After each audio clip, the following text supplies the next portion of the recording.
Damn, G Baby cooks before the show starts. That's crazy. He didn't even cook. He misremembered.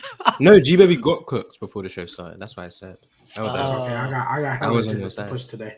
I got hella agendas to push. Yeah, today. we got the Nuggets won, so we got to get the biggest Nuts fan in the PC community in here to show some love, bro. But I'm hoping that Low pulls up because I do want to talk to him about that thing that he didn't want to talk about on the show. Shout out to our GOAT members, Comatose, Jeremias, Mister, and Dorian Clayton, and Avion Plumber. When did he become part of the crew? Newest edition. I'm well done for remembering. Nice, good work. Thanks, man. I was reading it as it was going by. Bob Stanley, according to who the hell is Ramona Shelburne, some woman it sounds like. The Raptors were blown away by Steve Nash in the interview. If this man is hired, I'm switching teams. Hey, there's a great team you can come to, man. Just not here. You're not allowed to switch teams even if they make a terrible decision that you don't like. I was told that I couldn't leave Houston if they traded Jaylen Green. I still will, but they are not going to trade him, so it's fine. Are you going to come to the dark side too, Mars? No, I'm going. I said OKC is my next team. If Jaylen Green leaves Houston, I will root for Jaylen Green and whatever new team he's on, and then I'll just be an OKC fan. So he's just going to be a notorious hopper? Yes. Wow. I can't get with that, man. But I do want Low to pull up here because just such a lot of like this winning bias with Jokic from everybody is just weird to me.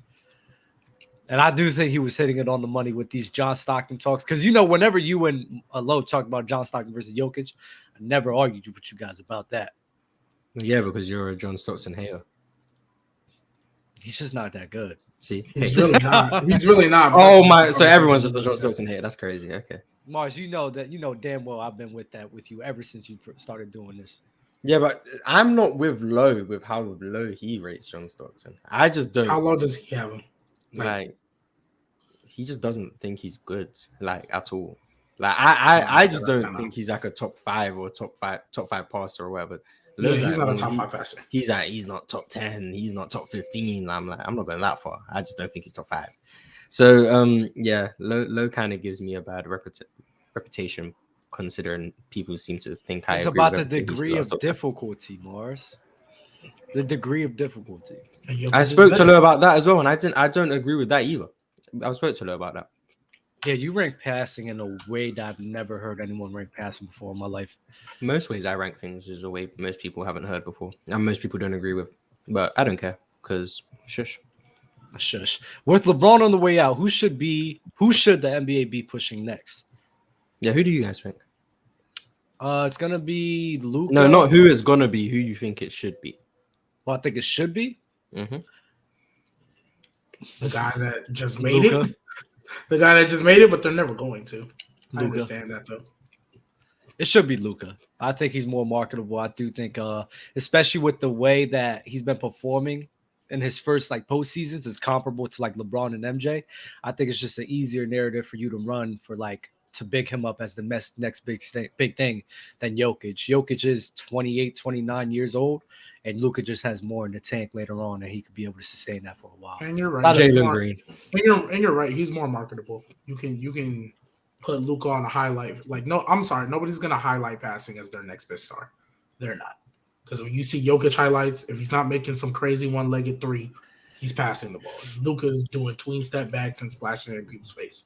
So yes, he's more marketable. Jaylen Green. I'm tired. That's not a real answer. You know that's not a real answer, bro. Mars, can you how is Jaylen Green not marketable? Genuine question. How is he not marketable? Because he's on Houston. Yeah, I was about to say the team. We're not going to be bad forever. He's on Houston, bro. He's not gonna be so you think with Ime we're still just going to be terrible? And this is where I give Jaylen Green flack, right? Where he's on the Houston Rockets with that terrible coach. So that's where I'll be like, okay, maybe we can see. So I got to see him on a team with some structure. But I do think he's phenomenal to watch. But we got to see. We got to wait for him, bro. When I'm right, it's fine. You could be right. And I'll be like, yeah, Mars, you was right. You seen it from day one. I got to see it to believe it. I'm not even going to hold you. Mars, can you do a stream going in depth on how you measure winning impact for players that have lost in every scenario outside of super teams like CP3? So, Yeah. but he's lost even with quote unquote Yeah. super teams. Yeah, I mean, because was mad that I had Chris Paul over like the likes of Giannis and Kawhi on the greatest players list. So he was talking about how Chris Paul's never won anything without like a great team. I can talk about at some point I'll probably do a show talking about winning impact and impact on the game and stuff. Yeah. So thank you for the idea. I hate the notion that you need to like win to have a great impact on winning, which I know it kind of sounds weird by saying it out loud. But like you could see somebody's like game, how it could translate to winning basketball, and sometimes just get the short end of the stick. I guarantee you, if CP3 doesn't get hurt in 2018 and they win, everybody will be fine with your take about that, Mars. Everybody. I saw you in the chat when I was talking about James Harden. Oh, I was trolling.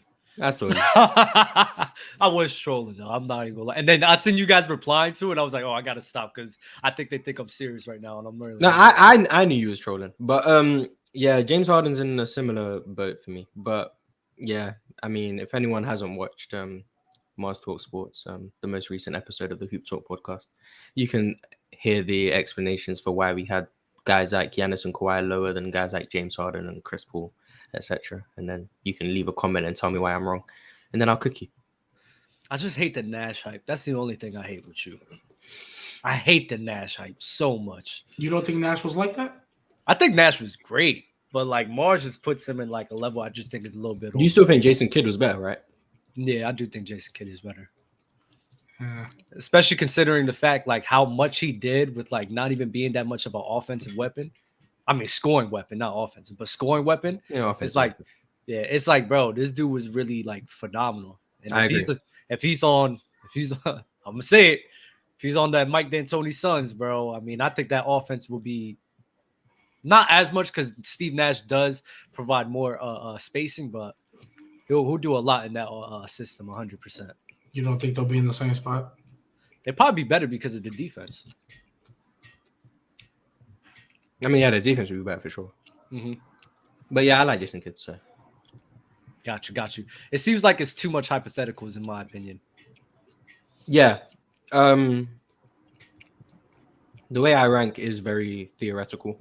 Because when you talk about individuals impacting a team sport, for me, it's hard to do it based on everything that actually transpired. Because if you judge an individual's impact based on the outcome of a team's game, then you're holding other factors outside of the player into your ranking, and I can't do that. So I try and take away every outside factor as much as possible and focus as much as I can on the individual's impact, which ultimately makes the conversations very theoretical and very hypothetical. So that's why I try and talk about their game and etc. and how that would translate in a different situation. So it is theoretical, but I think if you listen to not agree with what I'm saying, because if you disagree, that's fine. But if you listen to understand where it's coming from and you see what I'm talking about and how I'm just talking about their game, you can see why I'm speaking theoretically, I think.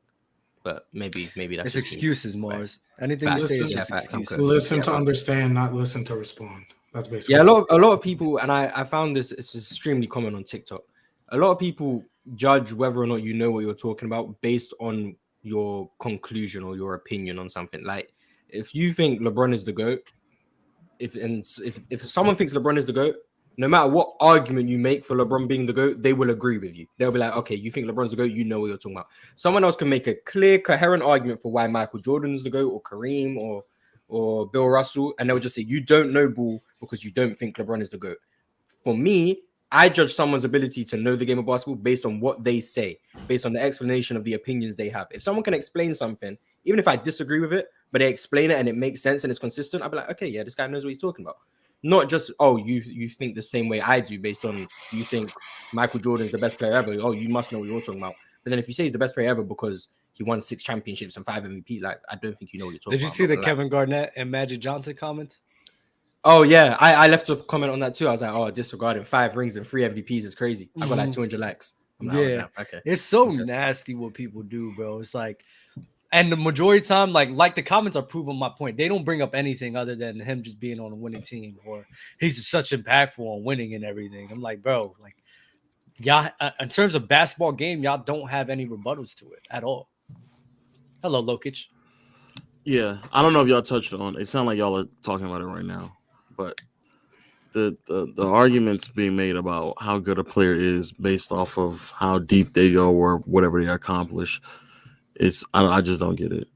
Like having a complete 180 on who Jokic is right now because he has the ability to potentially go to the he is going to go to the finals, and having the potential to win a championship, and like that all of a sudden is going to change your opinion on who he is as a ball player.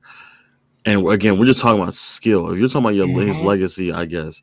But if I'm just talking about specifically skill, that just doesn't make any sense. And the problem with those arguments is that it's just not consistent across the board, which is the ongoing theme that I think many of you all understand where I'm coming from, but it just cannot be stressed enough.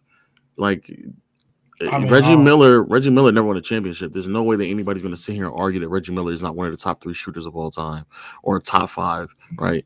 Like, and if who Reggie Miller was as a shooter was concrete before he went to the finals in 2000. Same thing with Stockton as a passer. There's no way you're telling me that you made these drastic decisions and change on who he was as a passer because he made the finals in 97 when his impact on passing was not as significant nor as needed for them to go to the finals in 97. You're just not. And so for you to sit here, anybody to make these drastic shifts and changes of ideology on who Jokic is as a ball player, an offensive player, because he made the finals, made no sense. And it's why it's very difficult to have conversations with people about basketball, because what Jokic is doing now is what he's been doing for the past 3 seasons. It's just that he was playing with Capazzo instead of Jamal Murray. Like that is the reason why.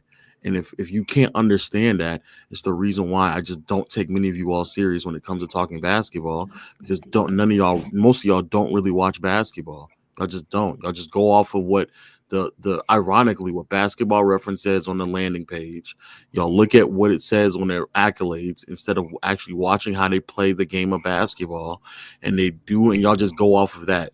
What Jokic has done as a passer in this postseason run is actually, in my opinion, it is noticeably worse with who he was in the regular season, especially in the conference finals. Jokic has still not displayed that he is an elite level passer to the degree that he was in the regular season. In large part, you can argue because he hasn't had to make those type of reads, but it's not like he's made any sensational passes in the I mean, so serious. In the conference finals, what passes have you seen from Jokic where you're like, wow, that was a great? I haven't seen a lot. The difference between with Jokic this postseason, especially against the Lakers, with what he does that has been annoying me for the past year. He gets too passive sometimes, where it's like there was a play where he had a drive, and Rui Hachimura was coming to help, and I think it was either Bruce Brown or Aaron Gordon, kind of in like the short corner. But Jokic easily just could have went up, hit that little floater that he always hits, but he tries to like give it off.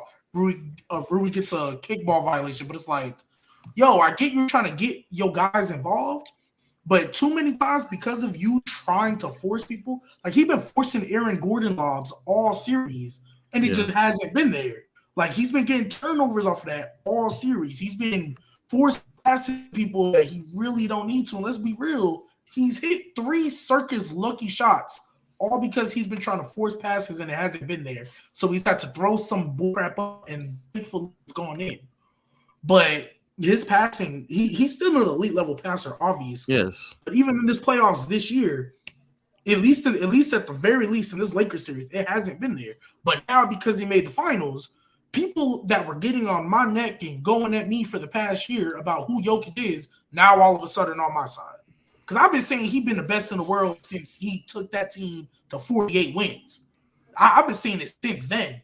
And everything about his game, I've been preaching for the past year. But now that he's made it, and they finally saw him do something in the playoffs, now all of a sudden people are more on board. And I'm like, and honestly, that might be one of his. Go.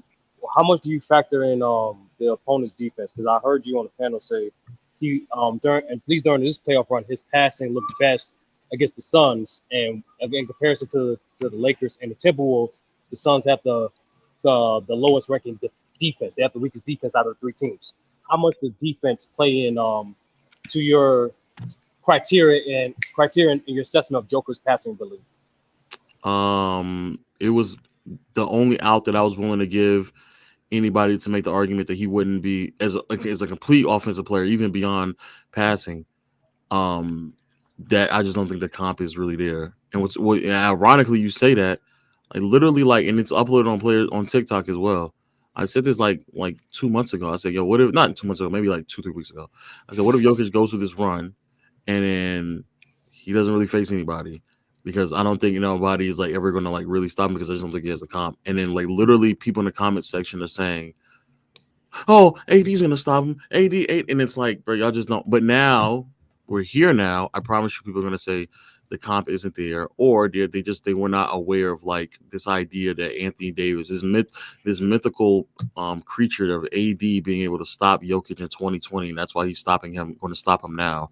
It's just very weird.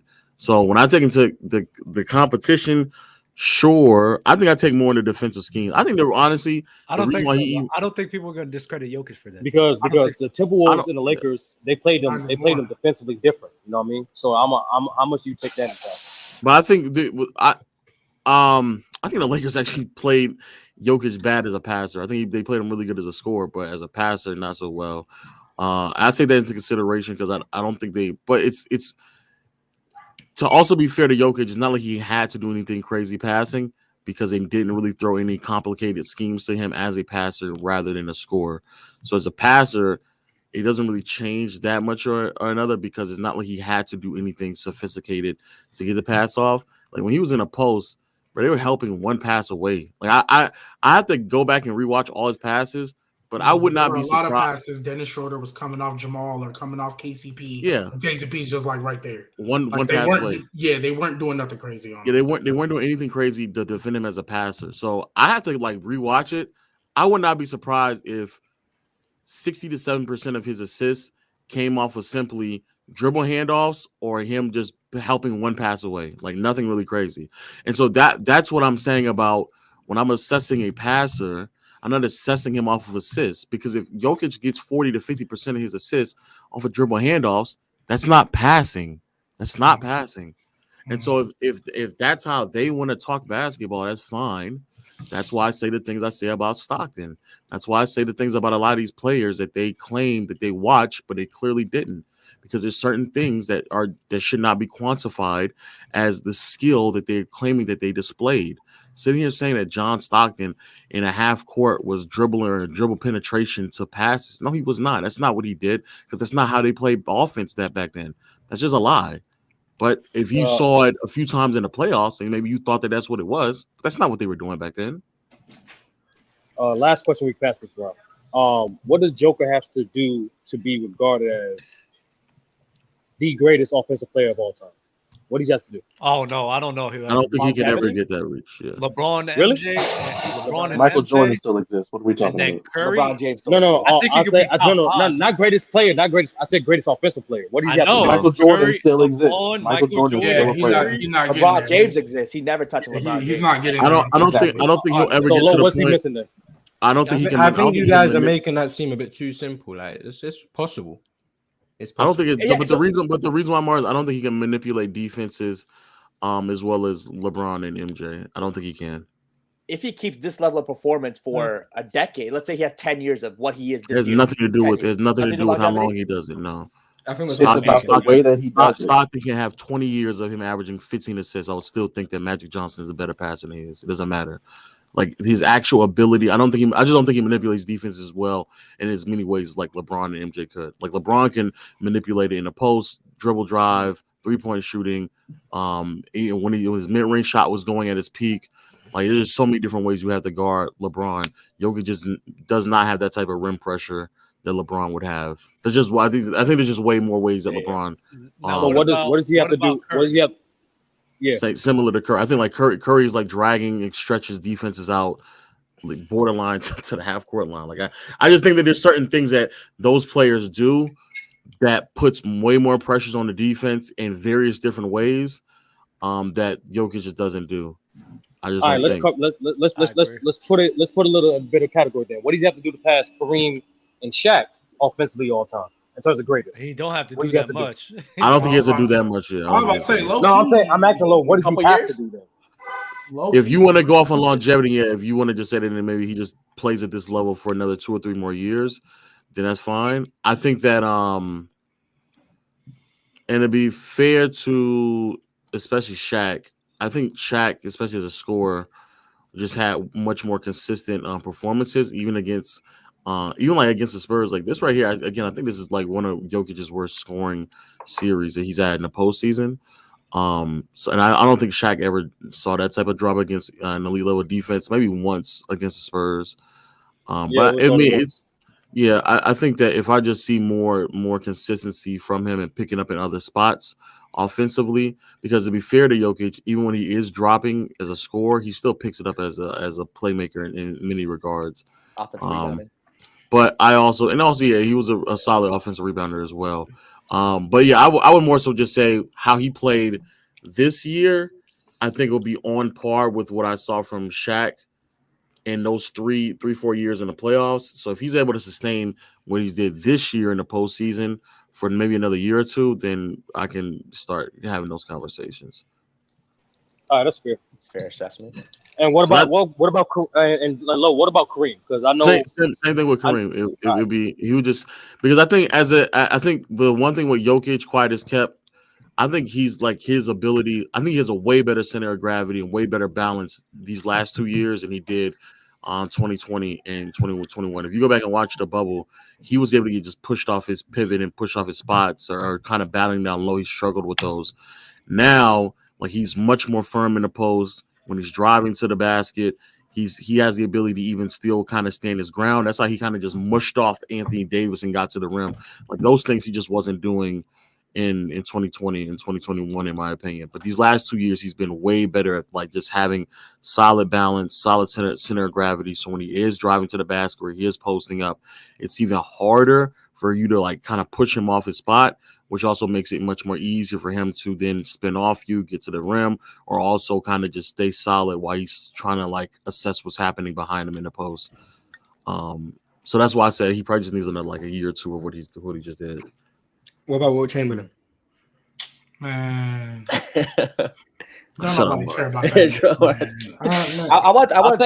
Will don't get enough credit. I think Will don't get enough credit for like when he does buy into the offense, his level of impact. I think his reputation gets overshadowed to when he did buy into the systems. Facts.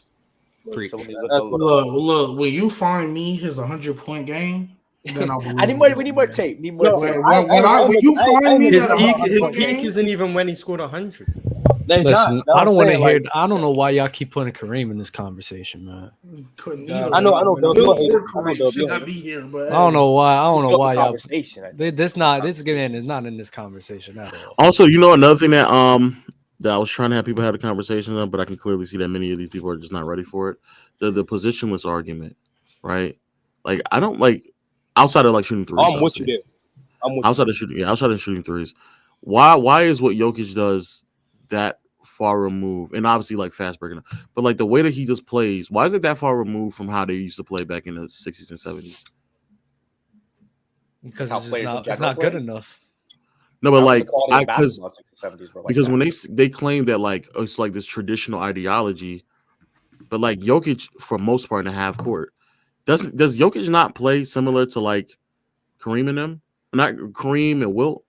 Like, you talking about back to the basket? You see, not even back to the basket. Like, yeah, but it's closer to. They did it closer to the rim. That's not the only difference. Fair, that's fair. But like the way that they got assists is similar to dribble handoffs. Yeah, like, that's but they were doing it at the elbows compared to the 3-point line. That's the. But then what's crazy is then there was a gap where they just stopped running offenses like that, and they were just dumping into the post. And like Shaq wasn't like getting dribble handoffs. He wasn't really doing it like that. Not saying he never did it, but like he wasn't doing it to the extent.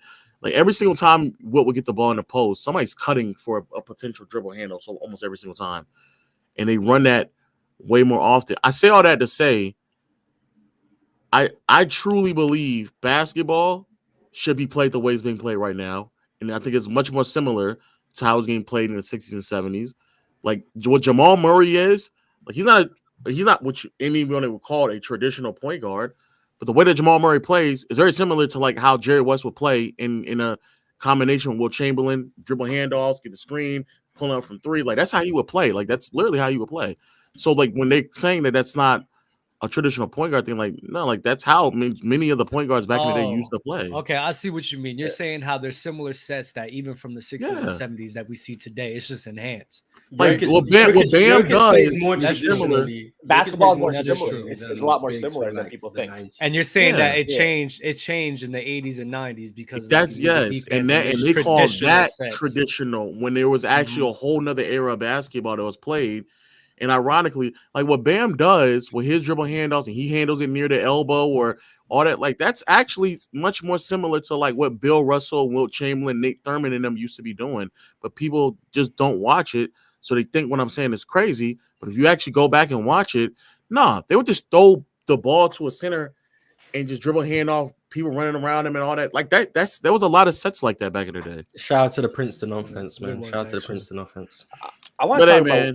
You know, they don't want to really get into hoops though, so I got to talk near hoops low. That's why the traditional terms of just positions doesn't mean anything because it's really something that stemmed from the 80s and 90s. Yeah, it's the old heads that have a platform now that think tradition started with them, but the old heads who were talking to them, the old heads who were talking to the old heads who talk now would say the tradition was with Bob Cousy and those guys and Bill Russell and Wilt Chamberlain. They would say that's their tradition, but they never saw that, so they said tradition started with John Stockton. When tradition started when basketball started. But yes, I want to touch on I think what Mars was talking about earlier in terms of like correlating individual greatness to team success and team. Okay, do it without bringing up LeBron James. Go ahead. Okay, yeah. So I'd say why is it that I don't know? It's in basketball circles, ring culture, winning culture as a team sport, right? Being a team sport, it's so correlated to individual. Jaylen, you do the same thing. That's why you can't do this. Hold on. Yeah, you said once you get one, you said it. Yeah, no, we switched now. Finals MVP. Hold on, we learned. That don't matter no more. It's about how they perform in those situations. But the overall context of winning doesn't matter because that's a team thing. As long as they perform, I'm going to look at how they did in their performance in the finals versus them winning or losing. But guy averages, if Jokic goes out and averages 37, 9 and 9 on 60% shooting, but loses, I'm just going to be like, he played well. And that's what he played well. He still played amazing. And obviously, I'm going to watch the game, see what he did in the fourth quarter, whatever. What I'm saying, why is it in basketball circle? When I have baseball GOAT debates, rings are never mentioned. That's not even the topic that's mentioned. We're talking about, batting averages, batting based on balls, WOBA, like all these statistical stuff in baseball. In hockey, again, team sport, rings are rarely ever counted in hockey. You already know my theory behind it. What was it? They didn't watch the games. The only time they could watch it was during the playoffs. And so that's how they make the assessment. It's solely based off of what they watch in the playoffs. Because if you go back and you actually do the research, there's no way that unless you lived in Utah, there's just no way you actually watch Carmelo games. Unless you lived in Atlanta, there's no way you watch Dominique games. Unless you lived in Sacramento, there's no way you watched Mitch Richmond games. You didn't watch them. And so the only way that you could assess those players and when the playoffs came, and then at that point you're making assessments off of who perform, who wins, who loses, and that's how I'm going to determine how good you are as a player.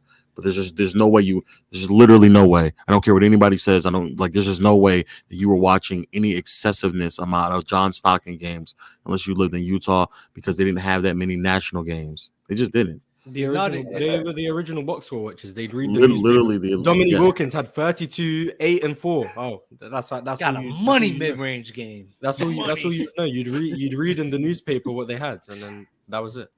So the main thing that people just forgetting, you gotta understand that like the NBA mainly, it's an entertainment as well. So the reason why this winning culture is so deep rooted into these older basketball talks is because that's how they created their stories, and that's how they created people to big them up in order to make them more marketable. Like Michael Jordan, for example, like this legacy talks really became a thing after like Magic and Michael Jordan. That wasn't a thing before then. Like there's a lot of people still trying to say Wilt Chamberlain was the greatest player of all time, despite him not performing that well, not performing and not winning as much in the 60s and 70s. So it's really just all about, I'm not gonna lie, it's all entertainment. This whole winning bias legacy talks is all for talking points for entertainment, to just entertain people, to big people up so that you can root for them more and more. That's really all it is. It's just all about drama.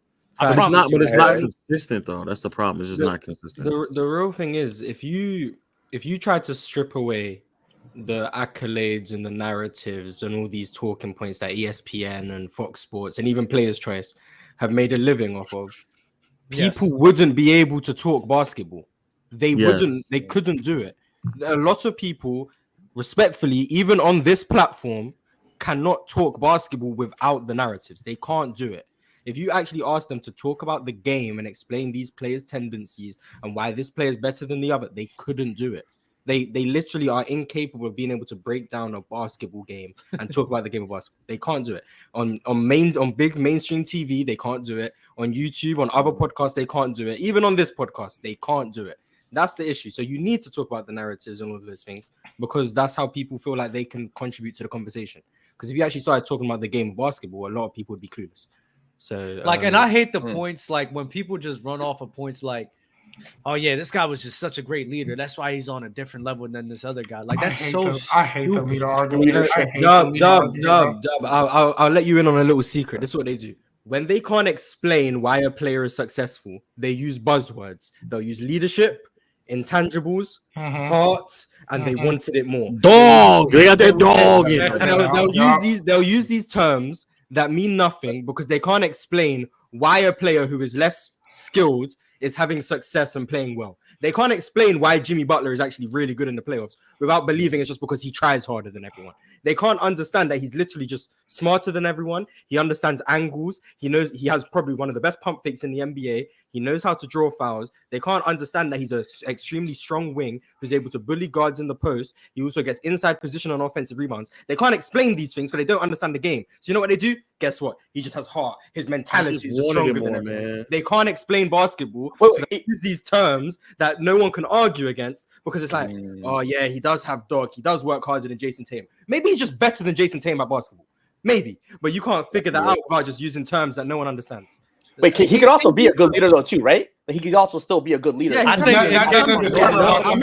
I'm not saying that. I'm just Jaylen, that the mentality they thing can't explain and stuff. the thing is, right? The thing is, I'm fine with people using like mentality and leadership and intangibles arguments because I do think those are a factor as well.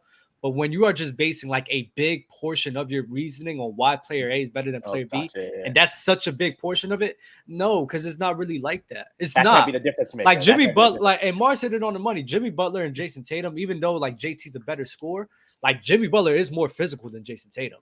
Jimmy Butler is more physical. He's able to play through contact better. And he, like you said, his IQ is ridiculous, bro. Like he just knows how to get his shots off. That's not just him willing his team to the win. He just knows how to get those shots off. But instead of people just saying that, they'll just be like, nah, Jason Tatum, you know, he don't got that mentality. He's not strong enough. You know, he don't got that dog in him. I see him forward all that. No, it's not about that, bro. And I'm not saying intangibles don't exist because people in the chat acting like I'm saying intangibles don't exist. I'm gonna stop. You guys genuinely just listen and jump to the weirdest conclusion. I'm not saying these things don't. I'm not saying they don't exist. I'm saying people attribute stuff because they can't explain it to these intangibles. That things that don't apply to these intangibles, they attribute it to them because they can't explain them. I agree that heart exists. This dog that you guys love to preach about, it exists. Leadership, it exists. 100%. Not everything is attributed to it. Jimmy Butler is just really good at basketball. It's not just because he's rallying the troops. No, he's just really good. But you guys just attribute everything he does to all these intangibles because you can't talk about his game. And you know why? Because you were the same people who thought Paul George and Jason Tatum were better than him because you didn't understand that there's more to basketball than Hezzy Tween. But I digress. And DeMar DeRozan, you remember that? That's oh my God, the DeRozan. That's dope. I don't know. Mars, everyone was fighting it a year ago. I don't remember when DeRozan was an MVP candidate. Yeah, DeRozan had a crazy run. He had a crazy run where he was dropping. Everybody thought that was enough to put him over other players. And then every single time I would laugh at it, it'd be like, what do you mean? Why? And I'm like, because, whatever. I don't want to disrespect DeMar. He just doesn't translate. Just say his game doesn't translate. But I don't want to disrespect him. Shout out to DeMar DeRozan. And then what's even worse is that because we say these things, I'm viewed as a hater. But it's not that I hate DeMar. I just hate the arguments. I hate the reasonings. I hate the logic that people attempt to use to make these arguments for said players. So it's not that I don't really care one way or another about like KD or DeMar DeRozan or Jason Tatum or whoever it is. I just hate the arguments behind them. That's it. That's also another thing. People argue and talk about basketball with such emotion that they think that if I talk about a player, it's because I like or dislike them. When I talk about a player objectively, it's not about how I feel about them or what who I prefer or whatever. I talk about them objectively from my personal opinion, trying to take out how I feel about the play. T-Mac is my favorite player of all time. When I go back and watch basketball, T-Mac is a player I love to watch. I'm not going to put him in conversation he doesn't need to be in just because he's my favorite. I can remove my fandom from my analysis. People can't do that. If they like a player, they will make every single argument possible for why their player is better than another player simply because they don't like the player. There's a lot of players I don't like who I think are really good. I don't particularly like guys like Steph Curry. I don't like him that much. I think he's really good. I don't really like Magic Johnson that much. I still think he's really good. I hate watching Tim Duncan. I think he's really good. I don't talk about these players from a fandom perspective. I talk about them from how impactful I think they were in the game. And you can impact the game in so many ways. It's not about how I feel about you. My favorite player is Tracy McGrady. My favorite player right now is Jaylen Green. And if you want me to talk about objectively about Jaylen Green, I will. But Jaylen Green is still the GOAT. He's a ball. That's where the Allen Iverson conversation. I think that's where the Allen Iverson conversation. That is literally that's the Iverson syndrome. And everyone has the emotional connection to Iverson, growing up in the era, his cultural impact, and all that, which is why. I have that shit. I mean, he's the reason I'm a Nuggets fan. I could care less about Melo. He's the reason I'm a Nuggets fan. So Iverson is a huge He's the biggest one, I think. He's the biggest one, the most emotional. Kobe's another one. Kobe's another one. I was gonna say. And I'm not saying anyone who rates these guys highly is just. It's because of pure emotion. I'm just saying a lot of people talk emotionally when they talk about those players. I'm not going to lie. You saying Steve Nash better than Allen Iverson, there is a large portion of people that's going to look at you like you're crazy. Oh, yeah. People genuinely think I'm crazy. Not to me, it doesn't make sense. I think Steve Nash is just clearly better. And I don't think that's ridiculous. It's not ridiculous, but clearly better. Is Steve Nash talking I'd struggle to. I'd like someone to make a good argument for Allen Iverson, but I doubt it. Most of them are gonna make. People get caught up in what talking about as far as a good argument. I like AI, but I'll be lying if I. Hold on. Let Bob get this. Go ahead, Bob. No, because I just want to hear what you got to talk about Iverson before I get into the breakdown of Russell and how things are different. For me, Iverson was that dude that had to do a lot of work given limited abilities as far as his team. So his gift was the fact that he was able to produce. Was it effectively? No, because he could have been more effective, better shot selection, better passing, better stealing. He could have been better broke down. He could have been more of a team player. But that's the negativity of Iverson. But his production of bringing his team to an Eastern Conference Finals and bringing them to the finals and stopping the Lakers from actually sweeping the whole damn playoffs, that's the only reason why I really think that he gets any kind of shot. Because Jimmy Butler would be in the same position as Iverson if he doesn't win a ring. Everybody be talking about how good of a player he was, but he never got it done. So for me, it's not just about rings. You got to look at the whole player and what they brought as to their team. Like Jokic, for example. Back in the day, a few months ago, it was Lowe who schooled me on Jokic. He said, "You're missing something." And I said, "What are you talking about? I know basketball." And I went back and started watching him from there. And he was right. I was missing how consistent his passes are, even though sometimes he misses. I see how consistent his shot making is. We all saw the step back three that he was able to pull off for AD. How was he able to do that? It's called up because of his basketball creativity. There's a lot of things that he has that we haven't seen yet. So for me, I still think Jokic got more to prove. So I agree with you, Lo. That guy is unique. But also in that aspect, we have another player in Butler that nobody pays respect to that's just as unique. Both guys step on the court. Both guys help their team and influence and make them better when they're on the court. When they're off the court, the team still scraps and put together to keep those guys in content. So for me, those are two leaders from the old school, like you broke it down, Lo, that I feel need to get respect, especially what they're doing now. I could go ahead. I just want to say how I feel Iverson. No, because everybody talk about Iverson. It's not about what he did on paper. It's what he brought to the team. That's why everybody. So narratives. This guy. Narrative. No. I'm not talking narratives. I'm talking about style of play and his charisma, his leadership. Charisma is narrative. Charisma's narrative. That's narrative. Charisma's narrative. Charisma? How he smiled in the camera? That's how do we quantify charisma? How do we quantify his talking about charisma? his leadership of him coming every day, going, stepping up and doing the best thing that he could. Let me let in insight. Iverson, by his own admission, was not that good of a leader. Iverson did not practice. Iverson was forced to practice by his coaches. Yes. Iverson was not a passer. He was forced to pass by his coaches. Iverson did not show any type of camaraderie. Whatever the word is. Camaraderie. You're right. Nor consistency with it. He was not that good of a leader. Y'all just think, and to be fair to Iverson, there is an edge that he played with that allow him to do things that probably somebody at his height and size should not have been able to get away with. However, I don't care. Just because you ran harder than somebody else doesn't mean that I can just still outrun you. Just because you tried to jump higher than me and you gave a lot of heart trying to jump higher than me, if I still just jumped higher than you, and I just jumped higher than you. So if he could jump high for who he was and on his team, that's fine. But at the end of the day, if I just jump higher than you, then I just jump higher than you. You don't get extra points because you just tried harder. At the end of the day, if somebody just outdid you at that thing, that's it. That's all we're talking about. Congrats for him for trying hard especially when the game started.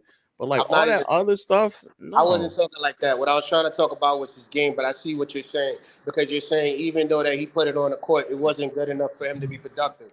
I agree with you with that as far as winning a championship. But what I'm trying to say is, I'm not even talking about winning a championship. I'm talking about as a ball player. Like I'm trying to take winning out of it. Basketball. No, go ahead, sir.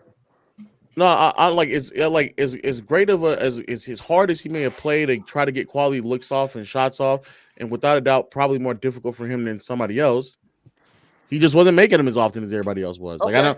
There's just no other way around it. And even when he got more adequate offensive leaning teammates, that still didn't change significant enough to put him in conversations. It just didn't. But Lo, do you not remember what I said earlier about Jokic? About how I thought I had my idea already about Jokic and you told me to reevaluate, and now I see what you're saying. That's what a lot of people don't do. That's why they stick to those accolades. I'm not those people. I was simply trying to show you what he brought to the table, but now I see what you're saying. You're saying regardless of what he brought to the table, it wasn't productive for him to be a well-known basketball player. No, it's good enough for him to be well-known, but just not in conversations that people... With like the greats, yeah. Okay, cool. You can agree on that, because I'm sitting here thinking that you just dogging him like you dogging somebody else. I'm like, the dude showed up. The dude did best with what he could. Could have done more. Could have been better. Yes, but that's what he gave us, and we got to respect him for that because he stepped out on the court. And and did all of that. Yeah, he's definitely like he's definitely like a top 50 player all time. Like I'm not first ballot Hall of Fame, like one of the greatest. Then we're good. See what I'm saying? Yeah. No, it's not that hard when we can discuss certain accolades about a guy. I like Iverson because of what I saw in one player's, like you said, ability to jump higher at his size, ability to create so much promise. And that's the same thing if you look at Melo for me. Melo had the same ability to do so much promise. I said had the ability to have. No, you're right. You see what I'm saying? His career wasn't that because look at how he was. Melo was a great scorer, but a lot of people say he's a black hole, he's this. But the guy used to put pressure on guys like Paul Pierce. All those guys that used to play him used to hate playing Melo because he used to get at you, but it wasn't good enough. But he's still a good ball player is all I'm trying to say. All these players are great players. I don't think nobody's cool. Not going to that extent. But I really want to say this to you Blues brothers. Thank you again for joining up, Mars and Low. And Doug, you are the man. And G, you cool. But Jaylen, stop it with the dang freaking comparison of your boy LeBron and all of that, because we all know he's goated. I said LeBron goated. I'm you gotta understand something. He got swept by the best player in the world.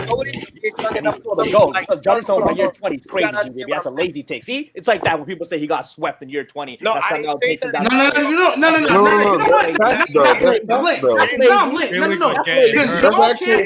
What did we just talk about? Y'all can't have it both ways. I said you're LeBron James the GOAT. Listen, this is what I said. Your LeBron James, the GOAT, is still your GOAT. But what I'm saying is you got young up-and-comers.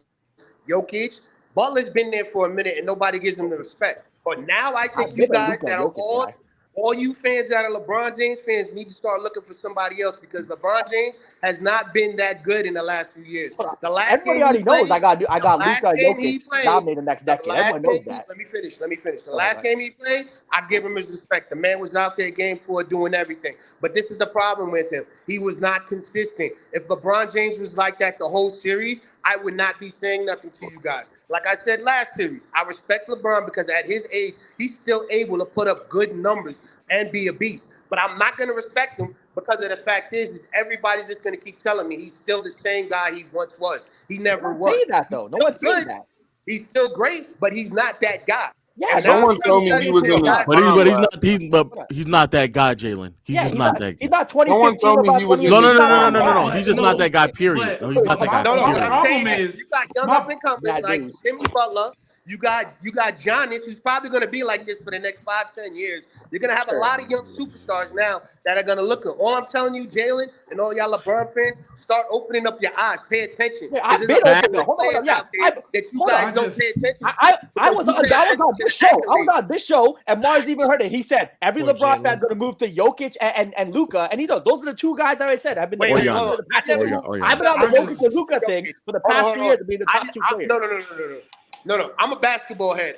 My team is the Knicks. That's what I ride with. I don't have favorite players on other teams. I like watching them, and I may say they're good, but I'm a Knicks fan, and I stick to my team. So when it comes to these other GOATs, let me finish. When it comes to these other GOATs, you guys have to start looking at the comparison. Jokic has been playing out of his mind. Murray has been playing out of his mind. Murray in that conversation. Butler has been playing out of his mind. Jaylen Brown and Tatum both fell off. But y'all guys are not giving these guys that are up and coming, smacking these legends that you guys call LeBron and GOAT respect. That's what I want. What respect, though? How are we not giving them respect? I give Jokic to do the best player in the world. Still the LeBron James of 2018. LeBron James is still. No one said that. I never said that. No, we're not gonna do that with Jay. I don't even know what you guys are talking about right now. Yeah, I don't know Mars, what can you give me 1 second, Mars? I do want to make this a clip. So can you tell me real quick, what makes Steve Nash better than Allen Iverson? Oh, okay. Him being far and away one of the 5 best passers to ever play basketball. Him being by far and away one of the 5 best playmakers to ever play basketball. Him being, in my opinion, one of the 5 best shooters to ever play basketball. Being an excellent isolation scorer himself, leading some of the best offenses in the playoffs and regular season of all time, with and without Mike D'Antoni, for the people who like to do the Mike D'Antoni tax. Also, just the fact that he showed a lot more flashes of an ability to play next to star level players. You look at him next to Amari Stoudemire, you look at him next to Dirk Nowitzki, he was still able to flourish and be an excellent playmaker in those situations. Whereas Allen Iverson, his fit was a bit more sketchy in terms of how he fit with star players. You look at him next to Carmelo Anthony would be the example of that. So I think Steve Nash showed you a better ability to be a more portable player. I think he showed you a better ability to lead better offenses himself as the engine. And he also showed you a better ability to be a number 2 complementary piece as well. So I think he just showed you overall he's just a much better player. And a grossly underrated finisher at the basket as well. And he has 2 MVPs to 1. Stop. You ruined it. Back to back. Hey, Mars, quick question, Mars. I hate to say this as an Iverson fan. I hate to say this, but you made very good points, and I think you're right. I have to give my tap off to you for respect. And I like watching Allen Iverson. I just don't hold him in the extreme. That's what I'm saying. People need to start reevaluating these guys that they say are these talents. They're not that dude anymore. That's all I'm trying to say. This young comers coming up in Butler. Butler's been doing it for a while. Jokic, Murray. You guys got to pay attention because when LeBron James retires, who are you guys going to talk about? Jokic and Luka. I didn't say I'm on that. Luka. No, because none of you guys break down basketball. G baby. I'll tell you why I know Jimmy Butler's a problem. I can tell you why Jokic is a problem based off of new information that even I learned recently. I could break down schemes and I could break down plans. I'm an old head, but I'm still trying to learn this new stuff. But that's the difference between me and you guys. You guys just focus on one player that's dominant. You said we're focused on one player. I talk basketball. They just want to cook the LeBron case because it gets the views. This is good. They want to LeBron case because it gets the views. But we talk basketball. We talk plays in plenty of other shows too. Apparently, there's a bunch of people trying to get up here too. It's a lot of people who upset at what we saying. Hey, to the chat, y'all dumb. It's the greatest thing that we've ever seen. Yeah, there's 847 people in here, bro. Chat, I'm about to rotate the guests soon, bro. There's a lot of. I'm the one that started that whole Jordan stuff. Nash's ass. I'm the one that you don't know basketball. Shea Gilgeous-Alexander's better than Steve Nash, man. Facts. Where's the link, dog? G baby, when you said earlier that with LeBron you can't have it both ways. That if he won, it's praise. If he lost, it's that's the matter too. What I'm saying is, in year 20, a guy who we've seen what he's done in his career, legacy already set. Yes. If he got swept in the first round and averaged 15, 5 and 5, it doesn't hurt him in any way. Because again, hold on. Because in year 20, I'm not going to judge a man's career about what he does when he's 38 years old in year 20. But if he plays well, guess what? You get to play with house money because of your longevity is already stated. If he does well, you can be like, hey, he played well in this series. He won this series. LeBron is saying it. LeBron is saying it too. LeBron is saying it too for me. If LeBron James lost in the first round at his age, we would be all over him. That did not happen. That's a narrative that does not exist. LeBron James got swept in the Western Conference Finals. A man who tried his hardest. Y'all still talking about LeBron? So I'm trying to answer his question, but hold on. I tried to answer his question, but We're not doing it. Go ahead, sir. I'm sorry. I'm about to rotate the guests because I see Of a lot course of you people would, Dub. You don't like my shit. I let you talk for like 10 minutes. I'm messing with you, Dub. It's all love, baby. Okay. Hey, But go New York, go New York, go. You guys have a good one. Thank you for having me for 5.5 hours. Yeah, people gonna be upset. I see y'all in the chat. Send the link, Dub. Peace, fellas. Be easy, all right? Dub, send the link. Mars, I just wanted to ask you. You said Allen Iverson. You feel like he couldn't play next to star players, but and not as well as Nash. Not as well. No, you're right. But let me know in the private chat who has beef with Lil Mars about this take. Send the link, Dub. About what national? But what did you say that the star player that we did see Allen Iverson play against, unfortunately, wouldn't you just say their styles didn't really mesh well? Because I mean they were both. Yes, I would say that. But who would be the starter he could play, especially at that time in the question would have to be, what star do you think is a good fit with Iverson? I mean, at that time, maybe at that point, you're looking at maybe Shaq and Duncan. Yeah, I was about to go to Duncan. I was like, Duncan could have worked, but I mean, I get you on that. It's just I feel like. Because I was like 8 when he got there, so I have to go back and look at a lot of that stuff. But when I look at that fate, I'm just like, you know what? Like, I think because of how score dominant he was, and I mean, we all heard the stories about how like he was going to get 30 one way or another.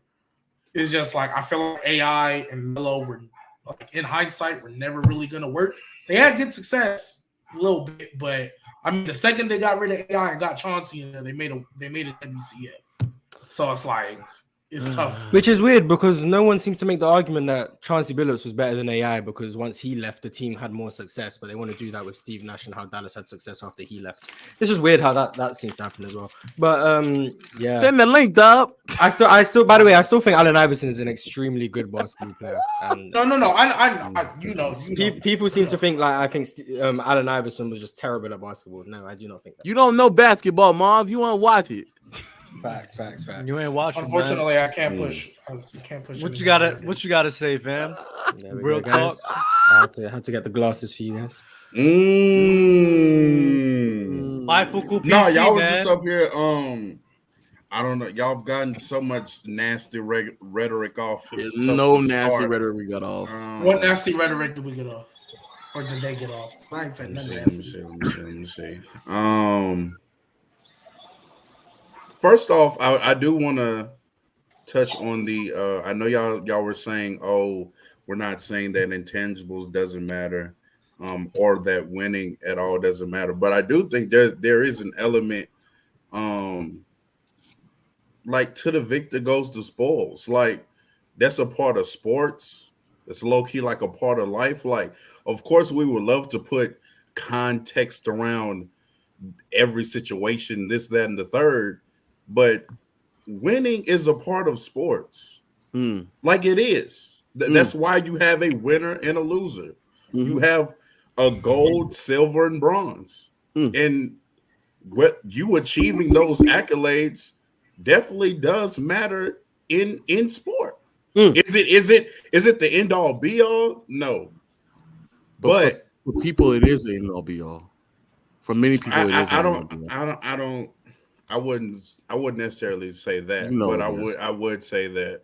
And it's funny, like even some of the people that are up here right now, who swear they don't have winning bias, aka Legend of Flipping.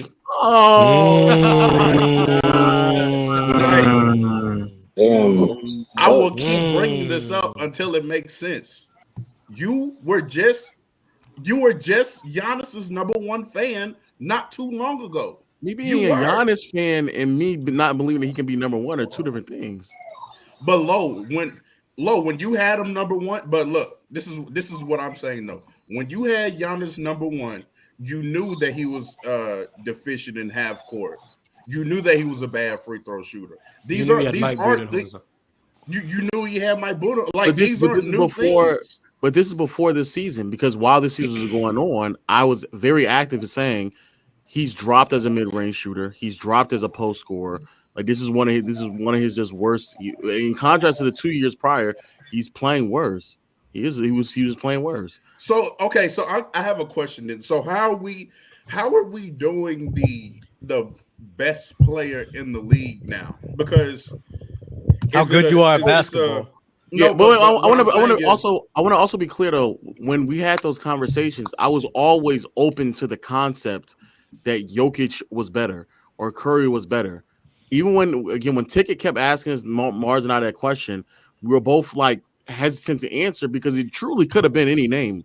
If I wanted to default to Giannis because he was hurt in the beginning of the season, and that might have altered what he was doing, that was probably more or less my opinion on it.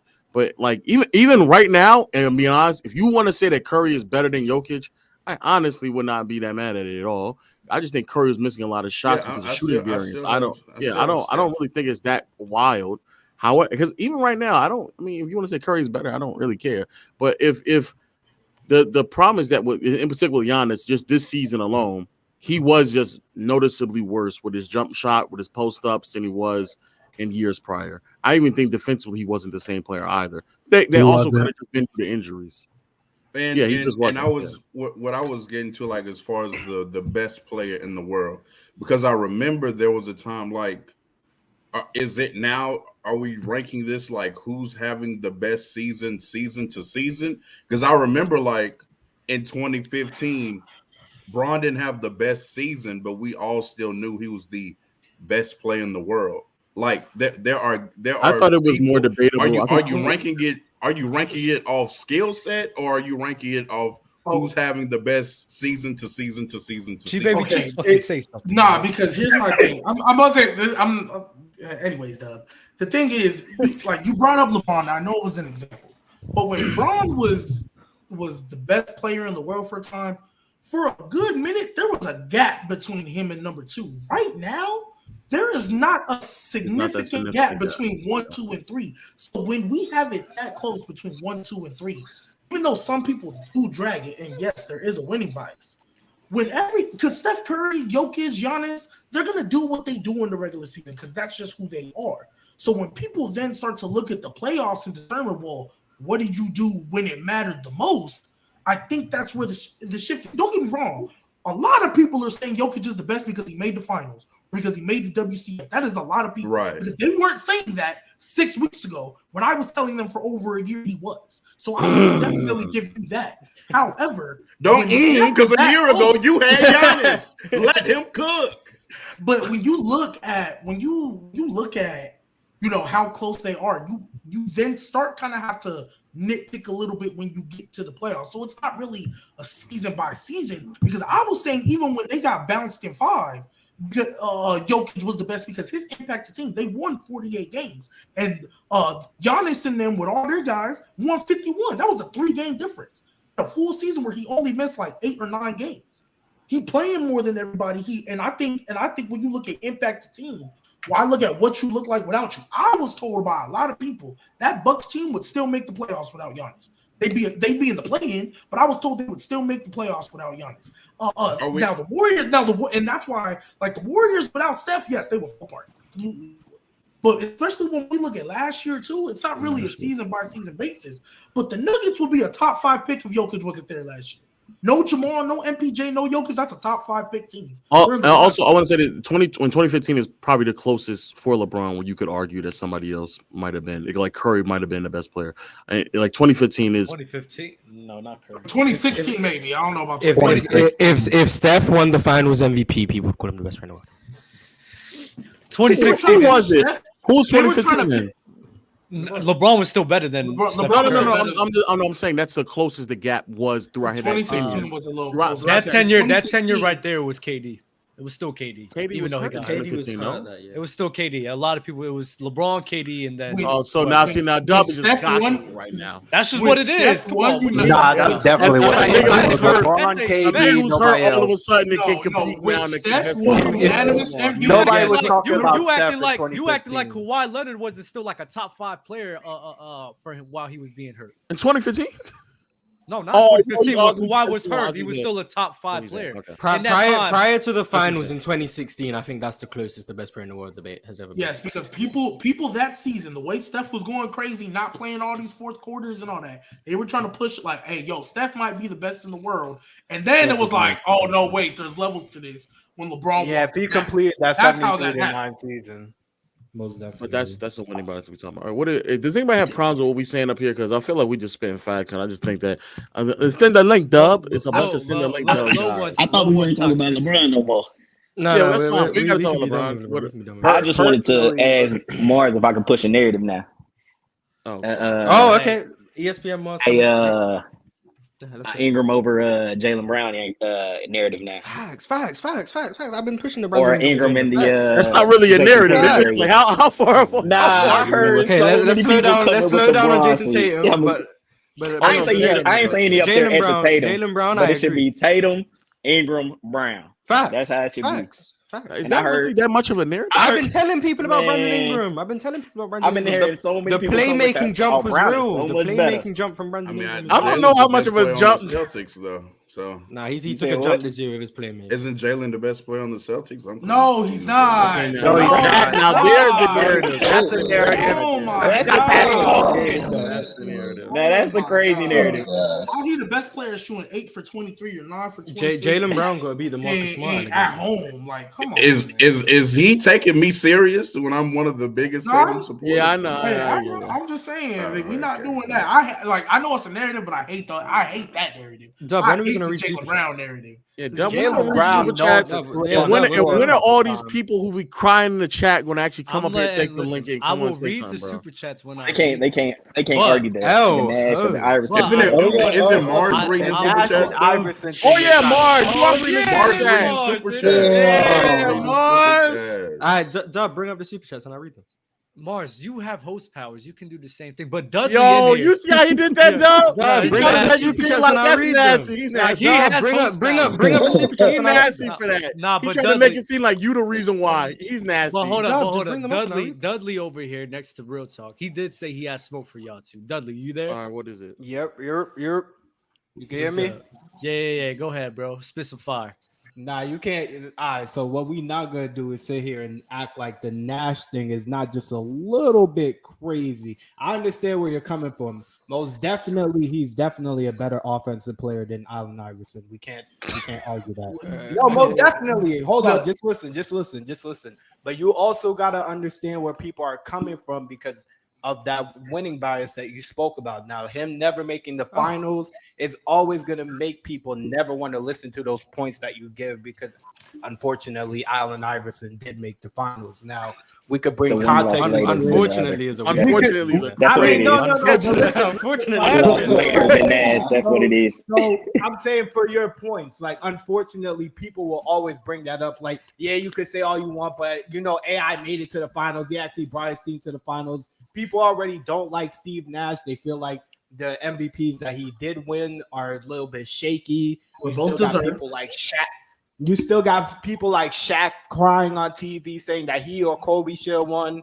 So things of that nature is why people are never. I'm gonna keep it a beam with that you. seriously. Nash could the have disagreement? never won an MVP and he still would have been like the MVP is not changing it.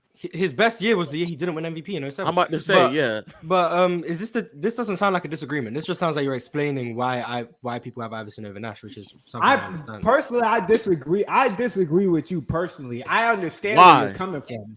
But you think Nash is Beef better with him. Don't offensive. be scared. Wait, no. Don't That's what it sounds. It sounds like he's scared. Didn't need a leak. No, he sound like one of them. But he said I know y'all hate the you narrative. said Word Nash. for word. You said Hold on, Nash hold on, was boy. better offensively. Hold on, So boy. your argument Nah, has he to be definitely defense. is. I know y'all Hey, hate word the for narrative, word, but bar y'all for can't- bar. So Nash- all right, what he said? What he said? Hold on, I got He said, go ahead, dog. Word Say for what he word, said. bar for bar from Dudley. I got some smoke for the Nash shit. Rum Dudley. What's going on? He was emotional. That's all No, it you was. read He was it wrong. What he said was, I got them smoke for the Nash thing. That's what it sounds like he's saying. Yo, speak with your chest.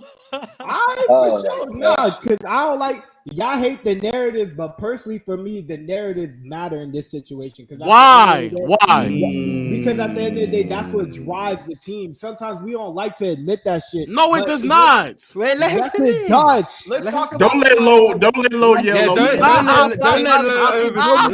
low over talk Most you. definitely, that shit definitely does because it's about the heart of the team. Now, granted, Oh my I like hearing that Keep shit. spitting. I know it sounds. Wait. nasty. You said it sounds disgusting. cringe. But That's what it it sounds means- like. Why would you say because at the end of the day, when that team got that heart from that star player, from that It star changed, player, though. I'm telling you, Dog. it just means something different. When you're, How do you know what heart they got from that player? How do you know that?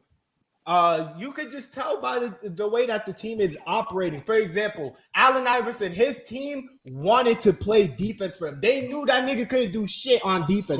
Those are players who played defense before and after they played with Iverson. What are you talking about? Bro, this is But it's a different You telling me level Dikembe when you Mutombo actually, wanted when to you play for playing AI? when you playing 4-on-5 defense all the time, you know that your point guard. No, is he not got gonna come steals. up It to wasn't 4-on-5. He got Stop. steals. Nice, No, nice. I'm Don't take saying- it. Don't take it, dog. I look like he was just out. Wait, let me ask a very specific question. How old are you? I'm 25. Great didn't age, watch great them. age, You great didn't age. watch them, bro. We called him. Don't let him tell you that. We He called didn't him. watch them. Yeah. 35 is what, Yeah, 88? That's a nasty He said argument. 35 or 25? He said He said 25. 35. He said He said 35. 35. No, he said 25, 25. not He 25. said 25. Wait, Yeah, he said 25. Yeah, so he's 98 Yeah, I kid. said He's 25. 98 kid. Oh, so you was a toddler. He didn't watch them. So you Yeah, didn't. he ain't watching. So you I didn't do have watch. a You didn't. No. Stop. He didn't watch no heart being displayed. Stop. This is another problem I have. Y'all didn't watch this. So stop telling me about what you think happened. You didn't watch it. Those players are playing defense, regardless if he was on the floor or not, regardless if they had a Sixers jersey on or not. Those are players who've been playing defense, bro.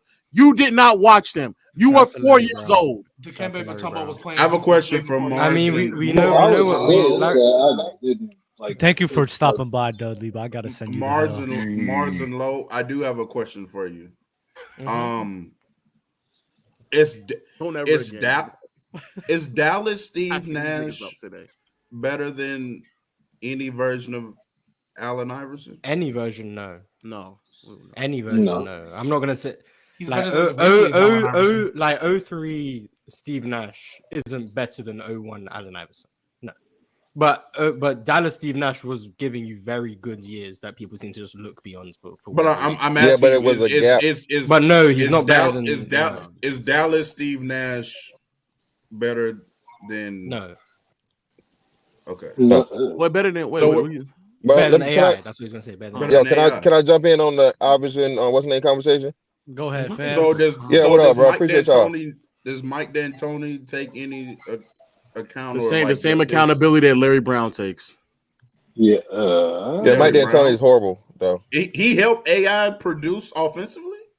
How Yes. is Mike D'Antoni? Yeah, he got him off the Yes. ball. He got him off Yes, the he ball. did. He Yes, got he him off- did. Who? He Larry got- Brown? Yes, No, Larry Larry Brown Brown. No, did. no, he Larry- didn't. And Larry now we're Brown- just It in was the a knowledge. one-man I guess. team. No, I no. guess So he's give the the ball only to one who got a AI. coach. Give the ball to AI and let him I would like to There was no explain. scheme for that. No There was no scheme. scheme for that. There was no No scheme scheme. for AI, bro. Come on, it was just giving ISO the ultimate one-man band That's ISO not player true. ever. That's not true. What you talking about is not true. They were Wait, running. wait, There's literally a what? play based off of the Iverson cut. Is based off of the system When that he they had runs, set in yes. play. Yeah, what are we Yeah, talking? right, There's right. literally a play called after it. He took him off the Bro, ball. what the fuck are we talking about, bro? Because This is Okay, what and we again, talking about. how often is that? How often is that versus AI isolating with the ball, bro? watch them most of the time. Whoa, He's coming off the they ball. ran cuts very often. He very rarely brought the ball up the court. And then in the Of half course, court, not bringing the ball up the court. We're talking okay, about I'm not half done. court. Most And of then the when he my bad. gets the ball, he's coming off ball cuts, usually from like elbow to elbow. That's where he would cut from, elbow to elbow. He get the ball in space on the wing, and then it's a quick attack. That's how they operated. It's not So he's got the ball, pound dribble, 14 seconds isolation. No, it's quick attacks. That's what it would be. Quick attack, and then he'd either settle for a nonsense jump shot, which he did a lot, or Okay, he'd try and so get all the way to the rim. okay, That's what yeah. he did. So He was okay, an cool. off-ball player. Okay, cool. So you're telling me that even though we see all the most Allen Iverson's most famous clips and highlights are That's fucking highlights. nothing You but can't go off one-on-one. highlights. No. Can't go Just off even watching the highlights. game. Hold on, not just highlights. Even watching the game I again, man. Like you said, mean, when he get the ball, like you said, you had Eric Snow bringing the ball up the court or whatever. Him getting you didn't have Allen Iverson doing giving goals or doing major cuts to the lane. He's still breaking down his fucking opponent one-on-one, bro. Again, what are you talking about? He's not much to highlight. A lot. It's a It's lot of not just highlights. revisionist history for real. Allen Not the whole Iverson, yes, he had his ISOs. He had his moments where he would get up there, break down the defense. Yes, of course he did. It's freaking Allen Iverson. You guys Of are course trying he to did. talk like he's But- fucking Ray Allen, No, Reggie Nobody Miller, saying or he's fucking trash, what's but his he's name? I walked through You were how it worked. I walked through how it works, and it sounded nothing like Ray Allen Another and thing Reggie. I Miller. hate Yeah, I hate in the bragging NBA right community where somebody explains something to you and all of a sudden y'all take these hyperbolic statements to make it seem like that's what somebody said. Nobody said he was running off screens like Allen Iverson. It's never what he said. It's not what he said. Okay, you get the one pass from you, and they didn't even have a post presence. That's what I'm talking about. So that's what I'm trying to get what y'all saying. You swinging the ball, hold on. So getting what percentage of the points did Allen Iverson score even off for that team? When you talking about his days in Philly? What he scored 40%? 40%? Yeah, So probably. bro, come on, dog. Like I said, Allen Iverson was What's that known got as to the do with what we ISO. said? Because he was an ISO player for a reason. Okay, His whole career that was built off of. Can I ask you one question? Is Kevin Durant an ISO player too? Yeah, he's an ISO player. Kick him out. You don't know what he's talking about. He don't know what the fuck he's talking about, bro. What the fuck? Hold on. You don't because they run plays for Kevin Durant. They run him off screens as well. He also gets pinned down. Are we talking OKC? Hold on. Wait, let me shoot him some bell. Stop shooting these niggas bell. They don't watch hoops. Bro, are we talking OKC? What team, Lo? What team? Are we talking OKC? Up until the last 2 years, it's been that way his entire career. So no, you're crazy. OKC? He's a totally different player, bro. Yeah, KD is a totally different player post fucking Golden State, bro. Stop it. I just said Stop the last with me, 2 dog. seasons. Okay. The last 2 seasons, but majority You of his just clarified career. that though. If I ask you about Kevin Durant, you talking about? If I ask you about his KD, entire career, I'm looking at the entire package, Lo. I'm not just talking about the last 2 seasons. I'm talking about the entire fucking package. Wait, time out. The last 2 seasons when he's been much more heavy ISO than in the beginning stage of his career. Mm-hmm. The beginning stage of his career is when he was running way more off-ball sets for him. If y'all watch KD, it would be a lot of Russell Westbrook throwing him the ball off of screens, being set, catching, pick up. What? Bro, KD didn't get a serious mid-post till he got into Golden State. It was a bunch of spoon feeding out in OKC. You could argue KD isolated more in Golden State than he did in OKC. Yeah, from the mid-post, but it was definitely off a better scheme, though. It was better off a better scheme. They ran more high posts with KD in Golden State than ever. That's where he got his post game even way better, bro. Would you think that he was an ISO scorer? Out of all the ways to score, you think he was more of an ISO scorer than OKC than any other place? No. Then Brooklyn, I agree with you. In Brooklyn, yes, especially like I said, with Kyrie not even being there, everything was on his back. What I'm saying, his game though, this is what I'm saying, bro. The way y'all looking at the game, especially him. My bad. Go ahead. I don't want to cut him out. Even when Kyrie was there, it was still isolation. But that's just how they played. Yeah, Nash. It's Steve Nash. Again, get to the Steve Nash point. That's what I'm saying. That brings it all back around to Steve Nash. Let's talk about Steve Nash. The reason why the KD thing is important is because if you view KD as an ISO scorer, especially within his time in OKC and Golden State, if you view for predominantly of Kevin Durant's career, if you think that he was predominantly ISOing, then that just says it right there, because Kevin Durant was not a predominant ISO scorer. He was coming off screens, coming off pin downs, coming off of drags. He was moving off ball and being spoon fed a lot of times, especially in the OKC when Russ was there. But it was more in the flow in the offense. It wasn't him breaking down, ISOing and breaking somebody down. I gotta I gotta rotate the That's gas. not, man, and that's in that way. I want to be clear. That's also Iverson as well. Iverson was not dominating the ball, breaking somebody down every other possession. That was like I would argue for Iverson, that might have happened 4 times every quarter, but predominantly. But still, let me say this before y'all, and this is what I'm saying. So if you are a guy, especially in the Allen Iverson case, you account for 40% of your points, bro, and you're not getting everything that's going to be, of course, let's not say to the level of a Detroit screen running or like a Reggie Miller or a Golden State screen running scheme. What I'm telling you is this, man. In order for him to get that ball, and he's still going to have the ball after he gets it off the pass for an extended amount of time, to where even Allen Iverson didn't even want screens like that. That's what I'm saying. He didn't even when he got the ball. That's what I'm saying. You guys are defining ISO. So once you get him the ball off the pass, whether it be a curl, a drag, a cut, or whatnot, what have you, to see him get that man in front of him, and I like I said, Iverson wasn't even a big screen guy. That's what I'm saying. I'm going to qualify as more of an ISO player, bro. And most people are going to say the same thing. So most people are going to say the same thing, bro. Once he do the Iverson cut, if he gets the ball, if he's not like immediately shooting after that, once it flows into an isolation. Right. That's what I'm saying. That's what I'm saying. Same thing. Same thing with, like I say, you're going to switch off your guy. That's what I'm saying. So like come on, don't treat me like I'm a hooper, bro. Like, no disrespect. This is my first time being a hooper. No, I agree with that with Allen Iverson. We don't need to go back to KD. That's not true with KD. But I do agree with that with Allen Iverson. So you can carry on. So the Steve Nash thing, that's why I say you get to the Steve Nash. I'm 39, by the way, so I watch both of them play. So the thing with Steve Nash, I'm about to hear him. Let me hear what he about to say. Just because he's older doesn't mean that he watched that. No. So now age doesn't matter. So stop asking niggas how old they are. I was saying that in reference to the 25-year-old cat. Dude, low. Y'all said the 25-year-old cat, so that's why I'm just saying that. This is what I'm saying though. Anyway, so the reason why Iverson is better than him, bro. Again, Steve Nash, bro, like I said, y'all giving him praise, bro. He produced only in the running gun, bro. He only produced on the Mike D'Antoni. And when you say, and even hold on, going back to Donnie Nelson, once they changed that, people forget what Steve Nash came in the same year Kobe came in '96. He didn't get any relevancy. He didn't. Kobe and Iverson. He didn't get any relevancy till Donnie Nelson took over in Dallas, and they tried to buy a championship, right? Him and Dirk finally got together, and they opened up the offense, and they started doing high tempo, high pace, motherfucking scoring and shit. Same thing with Mike D'Antoni, and the reason why he never ever made it to a finals. Now you guys have this new concept to me, what they call it, winning bias. All right, cool, fine. I don't know. That's something that's new to me. I'm not too familiar with that, but this is what I'm saying. Iverson at least gave you defense, passing lane defense. I think Iverson, he led the league in steals like at least once or twice or whatever, stuff like that.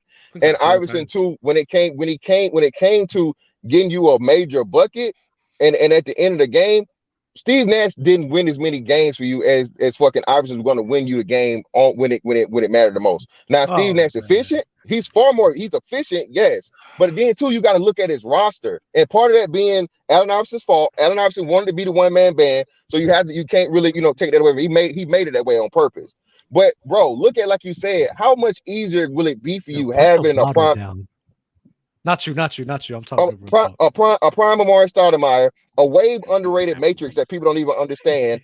Who else was the other guy he had? I'm trying to think who was it. Prime Amari Stoudemire. You had Sean Marion, and it was one more key guy I can't really think of or whatever. But and then you had Boris Diaw. But those pieces, Boris Diaw and Barbosa. You had Joe Johnson in 05, like Jason Richardson. Joe Johnson early before Joe Johnson got the contract in Atlanta. All those things. So you look at that whole and the way they ran that system and the way he had, not take away from his skills, bro. He had a whole lot more to work with than Allen Iverson to say that, what I mean? He was a better offensive player than Iverson. More efficient, yeah, but more efficient equal better, because there's a lot of people that were more efficient than Kobe, but they're not better than Kobe. Kobe's efficiency was ass. But Kobe, you know what I'm saying? It was not. It wasn't. It was not ass. Fuck. Well, I'm saying, listen, and compare when people listen. I got to clarify this. When people make the GOAT comparison of the arguments with Jordan. And which I'm not saying that Kobe's better than Jordan. I'm a Kobe fan. No, not saying he's better. Or LeBron. The first thing they bring up is field goal percentage. So that's why I'm saying that. People say, oh, he shot very, very low and all these other things, so on and so forth. And then they go and they compare to somebody else. You know what I'm saying? The most missed shots, all these different things. Taking difficult shots, and they use that against him. So I got to clarify this to y'all. I'm trying to make a lot of fuck I'm talking about, but my bad for the word I'm talking about. But that's what I'm saying when they say that Kobe's efficient when in comparison to a person that's more efficient, but a far less worse scorer than he is. Okay, right. Okay, whatever. Jesus Christ, man. He was so wait, No. I have a few questions. So do you view offense? Because when you spoke about offense, you were talking about efficiency and scoring. Blah, blah, blah. Chad, So let me know if Lil got cooked. is offense more than scoring to you, or do you, when you think offense, do you just think scoring? Individually or as a team? When I say player A is a better offensive player than player B, do you think just scoring? No, not just scoring. No. It's other things. It's other things going to be into it, but scoring is going to be the lion's share of it. Yeah, that's the most important part of it. It's Okay. not Jesus. Okay. So if I were to say Steve Nash is a better offensive player, and the reason why would be because of how far superior he was as a shooter, how far superior he was as a passer, how far superior he was as a playmaker, how much better he functions within a team offensive scheme, and the fact that I'd probably argue that he does provide arguably maybe more value without the ball. But that's neither here nor there. Would you hear that argument, or would you disagree? No, I would hear the argument, but then, like I said, then you get into the thing that I said better. He was a better passer. He's a better passer, but he had better people to pass to, and that's the type of player. So, like saying, you're taking away from something that Kobe wasn't a pass guy either. Would you say? Would you say Steve Nash was a better player than Kobe because he didn't pass? You see what I'm saying? A better offensive player? Wait. Yeah. That's what I'm saying. You say Steve Nash is a better offensive player than Kobe? Who he has to pass to doesn't determine how good of a passer you are. Yeah, and I'm about to say who he has to the pass to has nothing to do with how good of a passer he is. If I can make a sound pass and he misses it. Dub doesn't agree. No. Wait, y'all really? Well, no, yes, hold on, yes, it does. Wait, yes, no, it does not. No, it does not. No, it does not. I can make if I make a great pass to you and you miss the shot, that doesn't mean that I all of a sudden became a bad passer because you missed the shot. No, it is not. Okay, but Lo, listen to what you're saying. So if I make great passes to horrible people that can never finish the shot, how do you get stats on you being a great passer? Because I watch basketball and not the box score. So I'm looking at how you are as a passer, not off of stats. So you watching all 32 teams of basketball get played? Of these players, yeah, it's 30. I mean 30 teams of basketball get played. If the players that we're referring to, I without a doubt have seen more than enough clips and understand, or even just games in general, to understand their skill set, not looking at the box score. So if I want to make a determination about who they were as a certain as at any aspect of the game, I would then go watch them and not just overly depend on box score watching. That's the reason why I don't think John Stockton is as great as a passer as many people, because when I go watch him, the actual skill set of passing the basketball, he's not as good as a lot of other people are who have fewer assists. That's why. If a player is making all these, like, because I know a lot of people, I'm not saying you specifically, but a lot of people like to see flash in the passes, right? If this player is making all these flashy passes to everybody up under the sun all game, and they just smoking layups, bricking shots, that doesn't take away from the pass. His assist numbers ain't gonna be as high, but assist isn't passing. Okay, so let me ask this question so I know we're on the same page. So you guys, let Mars say something. My bad, fam. You see how you understand Iverson was less efficient because he had less offensive help around him, and it would make it harder for someone to score efficiently. The same argument would be made for someone's passing ability. With weaker pieces around them, you'd probably average less assists, even though your passing would still be great. But if you're passing to weak people, you're not going to get as many assists. That's why the stats don't tell you the whole story. It's the same argument that you would use for efficiency would be also used for someone's passing stats. You get what I'm saying?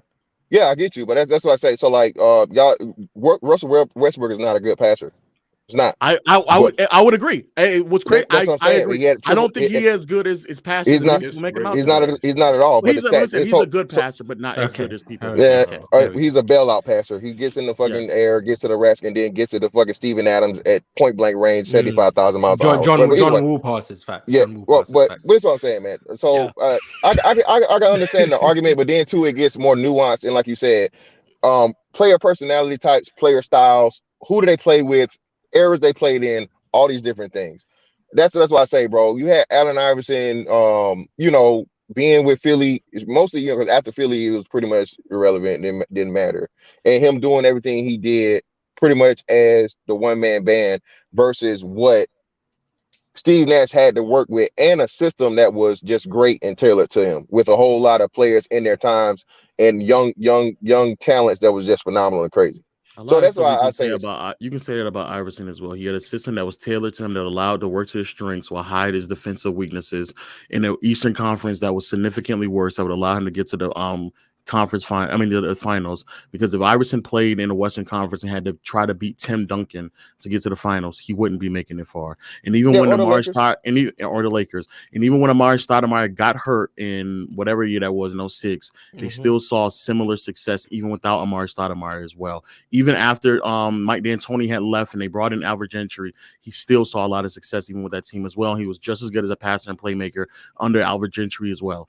So like even when they brought in Shaq and they had a different the Terry Porter years. Well, look, the Terry Porter years, and that's when he I didn't say he went down a little bit and he complained again because they tried to switch it up and go away from he actually, it was a public thing he made because they was trying to do more stuff to Shaq and do post plays and stuff like that. Again, he was a tempo guy, he was a run guy. Hey, get it out there. I want to get the pass and all these everything. I'm not taking that away from him, but then like I say too, it's the same thing, bro. And like I say, it's like styles makes fights. Same thing with basketball, right? Styles. So I'm saying you try to make that comparison of Allen Iverson and say that Steve Nash was a better offensive guy than Allen Iverson. I get you. Efficiency and stuff like that, you're gonna win that argument. What better 3-point shooter? What higher percentages, all these everything, more efficiency. But at the same time, like you said, bro, that was due to the system and what he had around him. Now I say you can't due to the system. Fuck, bro. Bro, I think that's where the disconnect comes from. Some people that's what I'm saying. Allen Iverson system than that he really is, and I'm telling you, and that's the reason why nobody knew who he was until, like I said, his second or third season in Dallas. That's what I'm telling you. Like no one knew who he was because why? If you try to put him in a set offense system, bro, he couldn't run it.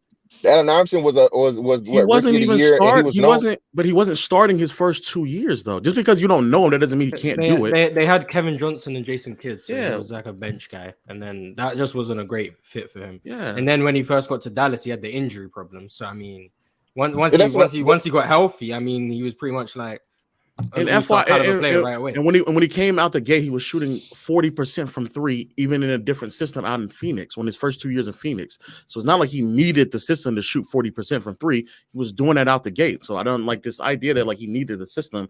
No, he was always. But I do agree he was more of a late bloomer than Allen Iverson. I agree. But he was a late bloomer because again, the system that they didn't put a system around him like Iverson did. So when you're saying someone's a product of the system, then I mean technically speaking, Iverson went as well because they went out of their way to put pieces around Iverson. They set up a system around Iverson. So God forbid, and that's the same way for literally every all-time great player in NBA history. They put systems around players to best benefit them. Nash never got that benefit. Well, the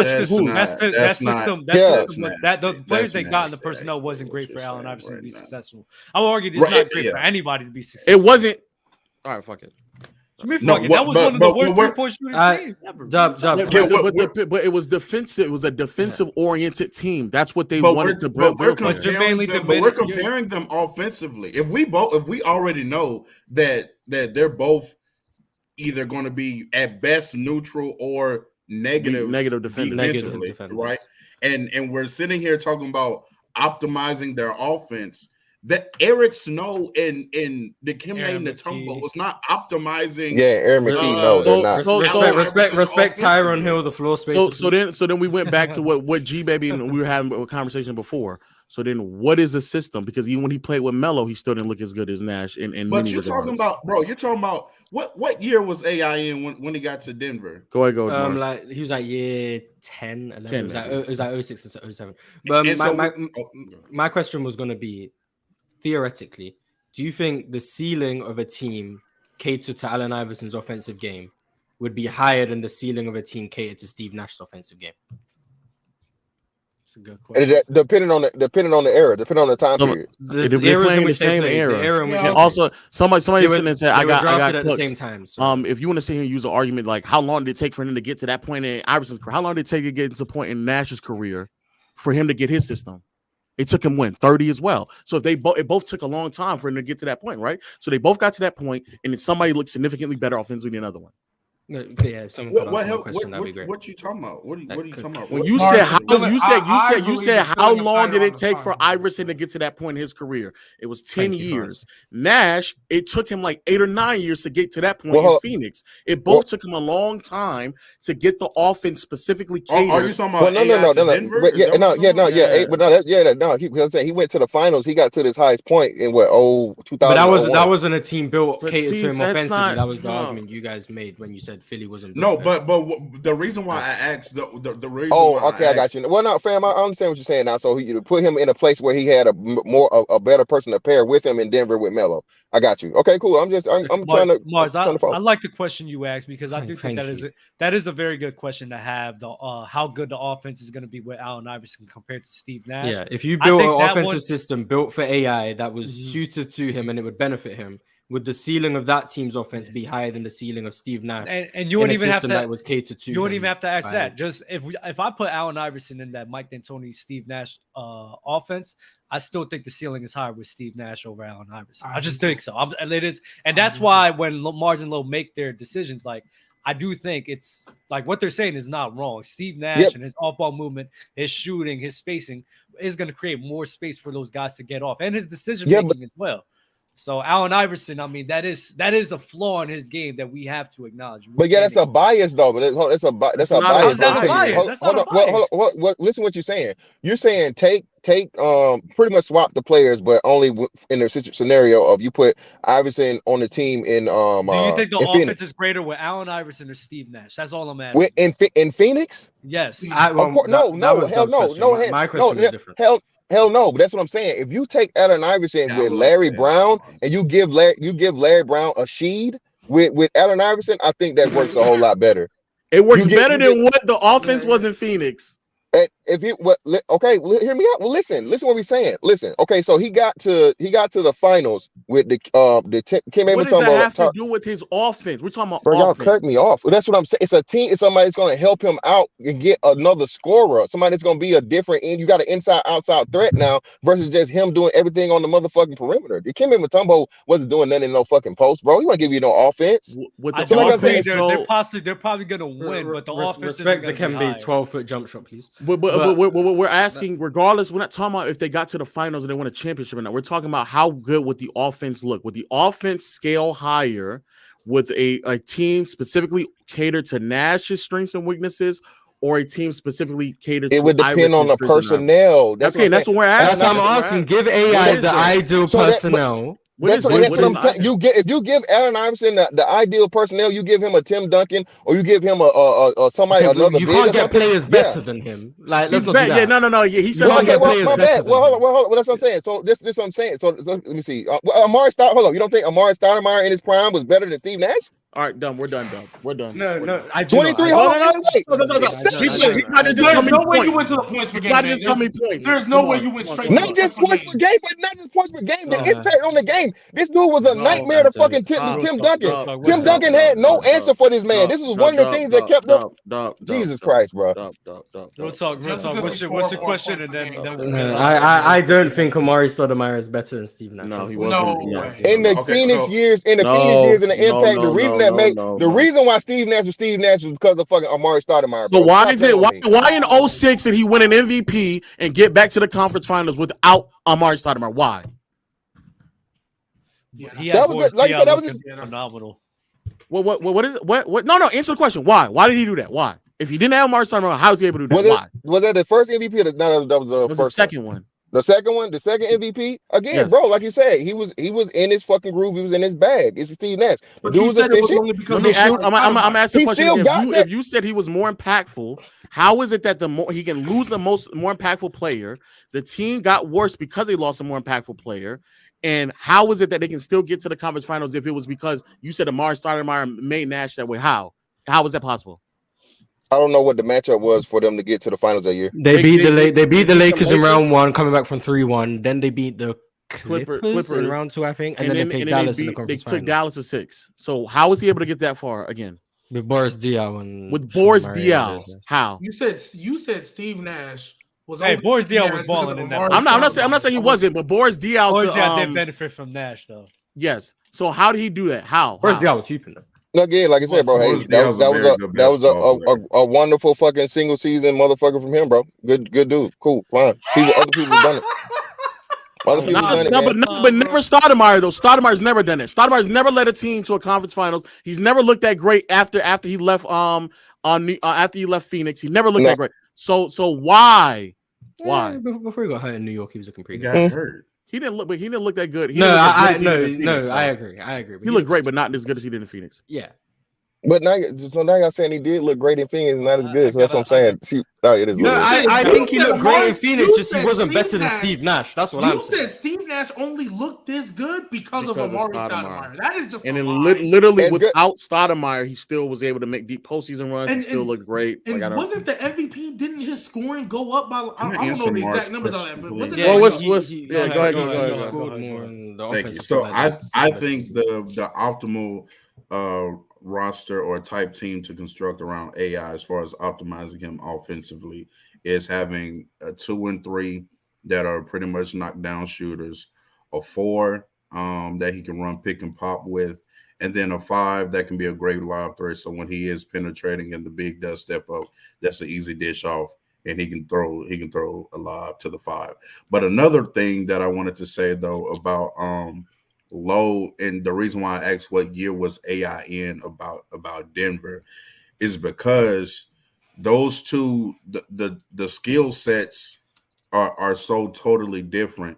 So you want to catch AI, a Steve Nash is going to age better than an AI, just like we're seeing right now. With Steph Curry is going to age better than Russ. So even though AI was still, cooking somewhat in Denver, AI was no longer the player that he was when he was in Philadelphia.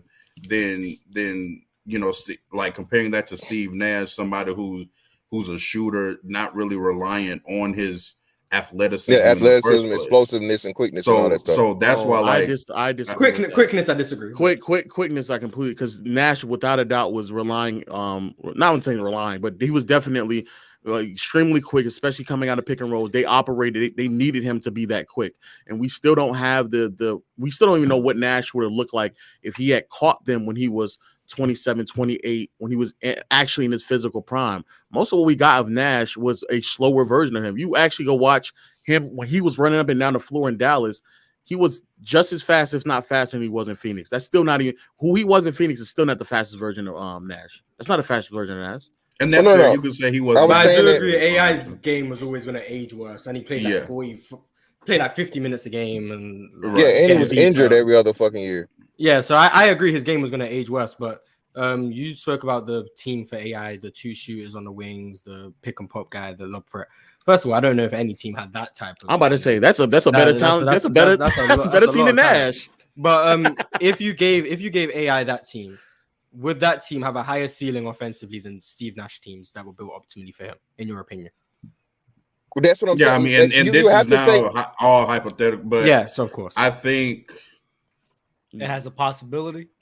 I think it has a possibility. So it would be the greatest offensive team. It'd be the greatest offensive team all time, basically. That's what you're saying, because that's what Nash did in Phoenix. And I don't think relative to that AI has relative to eras. That is what Nash was leading was the greatest offensive team of all time.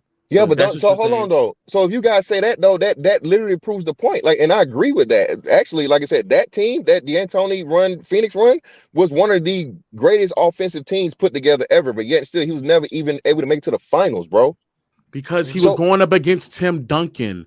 If Iverson had to try to beat Tim Duncan, he also would not have gone to the finals. Yeah, you understand you understand the Western Conference in the 2000s was a gauntlet, right? So we making a Jordan rules for getting to the finals? For even getting out of the conference? No, me personally, I can understand that if one player makes it to the finals and another person doesn't, if you're in different conferences, I have to look at the competition in which you face to get to the finals. Me personally, beating the Spurs, the Lakers, even those Utah Jazz teams, is going to be a harder road to the finals than beating the Raptors, the Pacers, and the Bucks, in my opinion. Yeah, I got you, but that's why I don't judge based on how far you go when you're in a different conference. But yeah, bro, I appreciate the time. I do have to work. Yeah, my bad. I appreciate you, man. I appreciate you, bro. I appreciate the conversation. Conversations was great. He didn't have to leave like that. That's crazy. I didn't even boot him. But Mars, can you read off some super chats for me, man? Zane, this is just ridiculous. And this is why in chat, this is what I be saying, bro. No, I'm not. I'm just honest about Jalen Green. Low, whether you like it or not, he got off a few points low. He got horrible points. He did get some points. He got off. horrible It points. fell off towards the end. But The end was getting really wicked for him, bro. Woo! But he made him. He was getting, and I know you trying to wrap it up, Dub. You're like, ooh. I was like, this guy's getting murdered right now. We gotta continue. We gotta go. Donovan Samuels. Are you reading any of these though, Mars? What You were talking. What? Go ahead. Okay, be quiet. If Denver keeps this main core intact, how long is their championship window? I'd say the next 2 to 3 years. Next 5. 2? What? 5? Because MPJ is at 24. Yeah, all of them are Jamar is young, at if I'm not 26, mistaken. Jokic's at Nah, but you know 28. what happens when people start losing? You keep losing, you start changing your mind, you go somewhere else. So I'll give them like 2 to 3 years. What do you mean? Okay, no. Okay. Why would any of them? All right, whatever. Yeah. What you mean? They've been together for years now. If they keep losing, No, MPJ and Aaron Gordon haven't been there for years. The only ones that have been there really for years is Wait, what is the core? What's the core? I'm thinking about Jamal, MPJ, and Jokic. Oh, okay. That's what MPJ arrived in 2018, and Jokic's first year was 2016, and Jamal's first year was 2017. So like 6 years. But he didn't really play in 2018 because he got hurt. His first year was 2019, 2020. That year when they went in the bubble was MPJ's really first year. Eleanor will drink Scarlett Johansson's bathwater, by the way. And Boston in 7. Mars knows ball. Yes, I do know ball. So Boston crazy. in 7. Why do people like saying that? That's so nasty. Drinking bath water. Fuck out of here. Just demonstrating how nasty they'll be.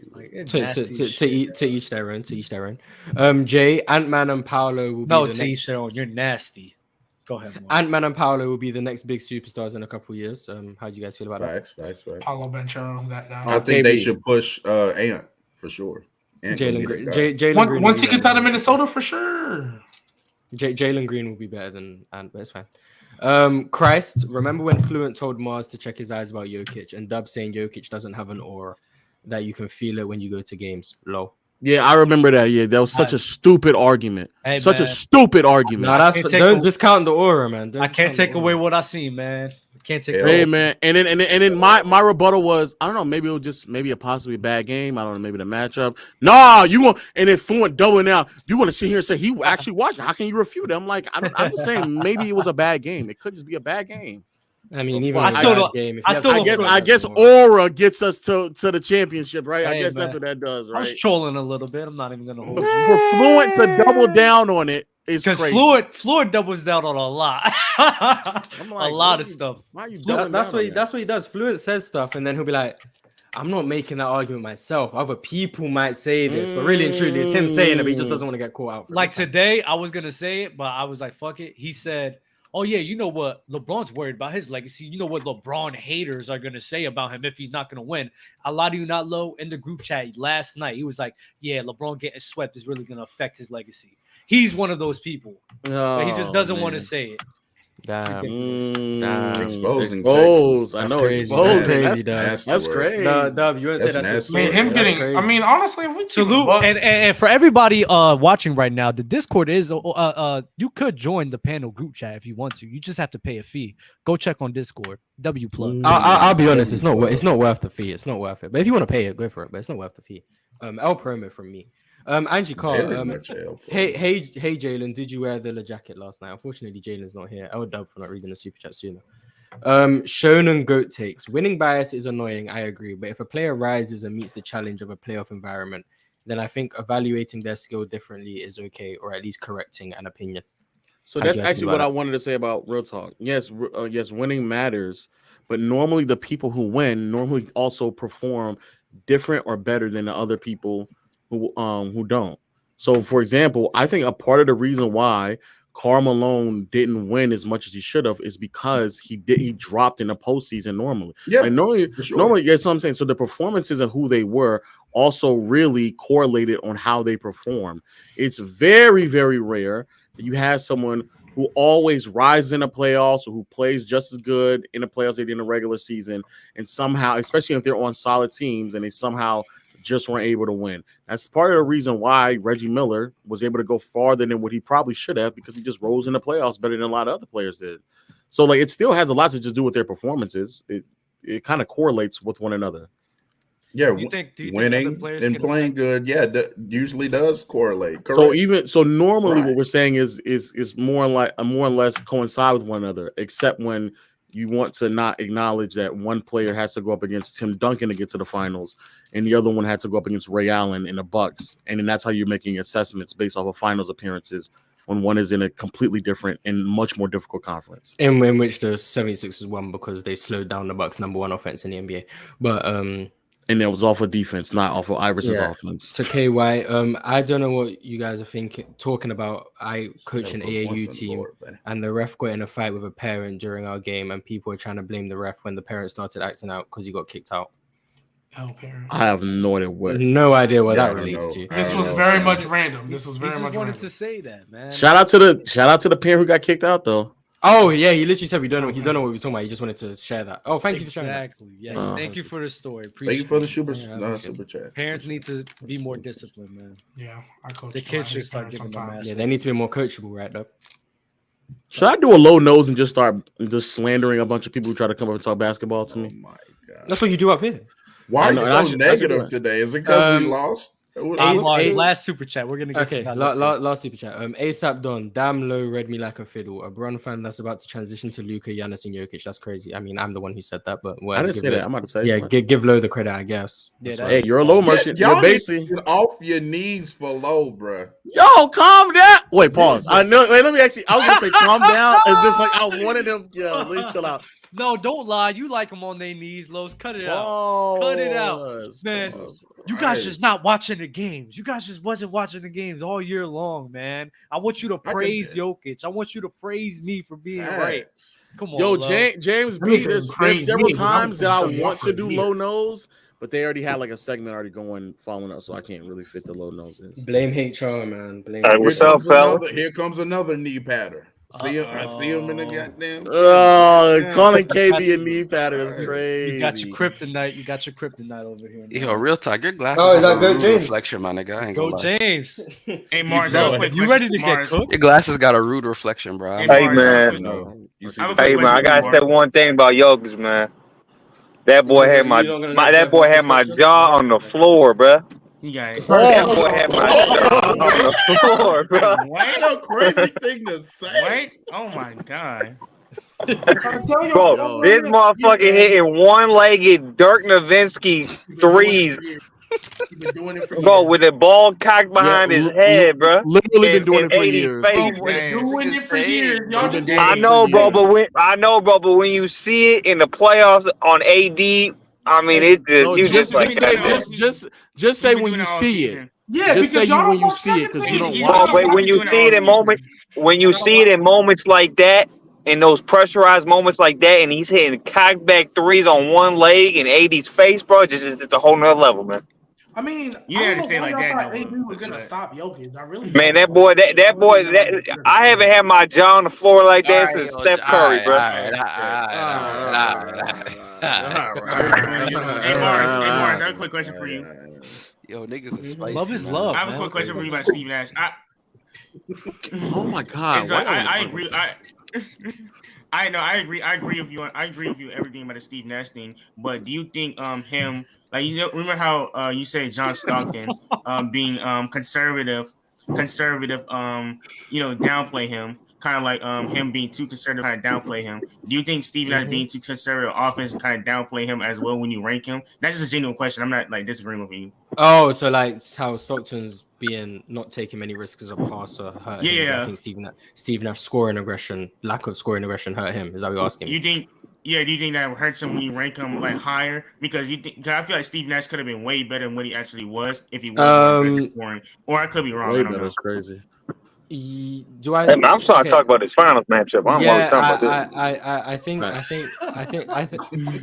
I think if he was more aggressive, I think he'd probably be better. I do think there was some certain situations where extra gear of aggression would have helped him, but I do also think that I don't think he lacked aggression. It seemed to me if teams played his playmaking, he would score. If teams played his scoring, he would playmake. He just seemed to have the gear more geared towards playmaking. So I do think if he was a bit more aggressive as a scorer, I do think that would help him a bit more, but I don't think it was like a huge another level that he would have got to, in my opinion. I don't see many situations where his lack of scoring aggression held him Hey, back. man, let's talk about the suburban that be serving them, man. That's what I want to talk about. Facts. I'm tired of talking Nash and Iverson. I just wanted to ask that. I just wanted to ask Yeah, Steve Nash is just a 6'3" Jokic, to be honest. So. Nick Wright was I right. mean, hey, the suburban that be serving them, dog. He served you. One of the 3 You best know players that. in the world. No. The best player in the world. One of the 3 best players in the world. Hey, that motherfucker is unguardable. It's crazy. He is unguardable, man. I've been trying to tell people for months. No, I've been trying to tell people. I've been saying this for a year. Man, it feels so good to gloat when you write and you see something happen and you just watch and you just like be denial of it. Whoa. You gotta give up. You gotta give up. His jaw on the floor again, man. It's crazy. You gotta get off your knees.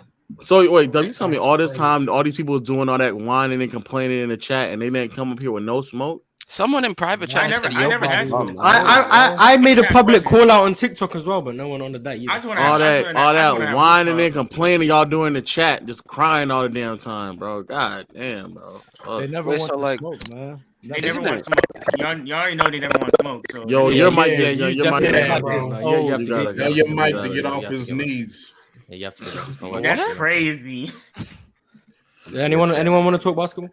Yeah, I do. I want to talk about Jimmy Butler. KB knows ball. Can we talk about LeBron getting packed up on that last shot? What? I don't. You know what annoys me? What annoys me the most about what annoys me the most when people talk about Jimmy Butler, like when people say he's not skilled, he's very skilled. Well, why would y'all make the fucking titles then? I'm tired of this shit. I love the title, dog. Everybody be complaining about the titles. What y'all want me to do? Hey, Doug. What you think I'm here for? Everyone would have preferred if the title was just Nugget Sweet Play. Mars, I told you to make a title. I told you to make my title was Nugget Jamal Sweet Play. Then blame JD because he had plenty of options. He don't blame me. So random, bro. Speaking of which, I love JD. Aren't you the host though?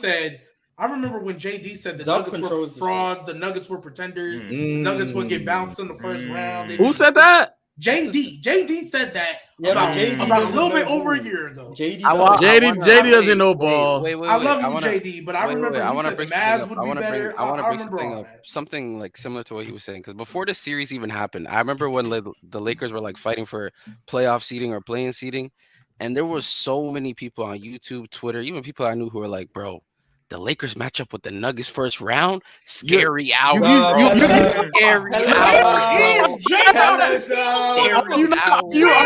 You not in here right now? Are you not in here right now? Wait.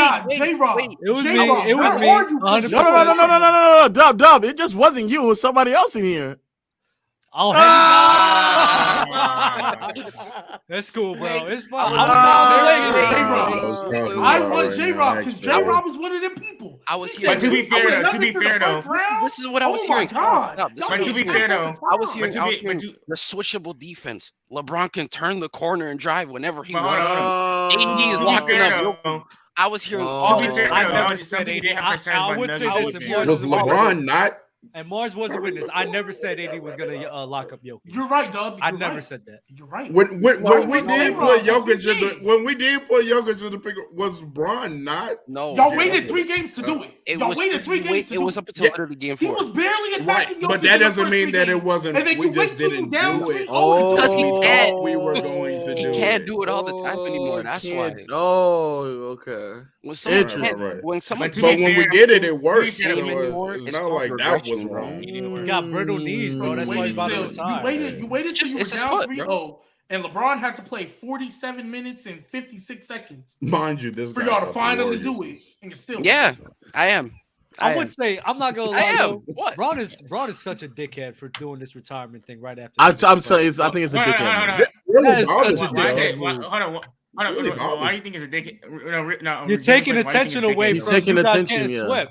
He walked off the court and didn't say nothing. Yo, the nigga got he said something. They dapped each other up, and then he got swept for the third. Yeah, he did. He dapped him up, and then he did. Okay, fair enough. And then Lily was like, "Hey man, I know I got swept, but retirement though." Maybe I didn't see the interview, so I'm not gonna judge it because I didn't see the interview. Because I was just thinking that Okay, he's just a opinion. I didn't just dropping a message like that. It's just like that's so yeah. ridiculous. Now I think about it. Did you hear what he said about his kid? You hear what he said about his kid? He said someone asked him about him playing with his child. He said like that's my goal, but it might not be Bronny's, and I respect that. So this nigga is dead ass. Like he's dead ass thinking about retiring. Bro, he gonna come back and get that 37 mil. All right, that makes sense. And then he gonna leave. He don't need that money. He don't need that money. That's those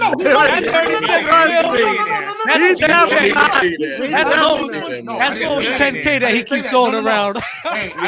He's not concerned about that. He doesn't need that 37 mil is like $10. But it's still another 37 mil though. Like he can still go. I don't think like 37. I mean, so he might be able to make 37 mil off of like appearances and other like business ventures in the. I'm not saying he can't. I'm not disagreeing with all of it. I just don't think he's gonna retire. He can make 37 mil in Hollywood. My overall point is there'll be a lot less tapping on his knees. Yeah.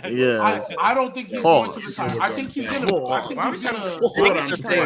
I think he's gonna be kind of like a little bit of Tom Brady, where Tom Brady was kind of you heard reports, he's contemplating, then he came back. LeBron's coming. But to do that, to even allude to that after getting swept, to take away the media attention is kind of crazy.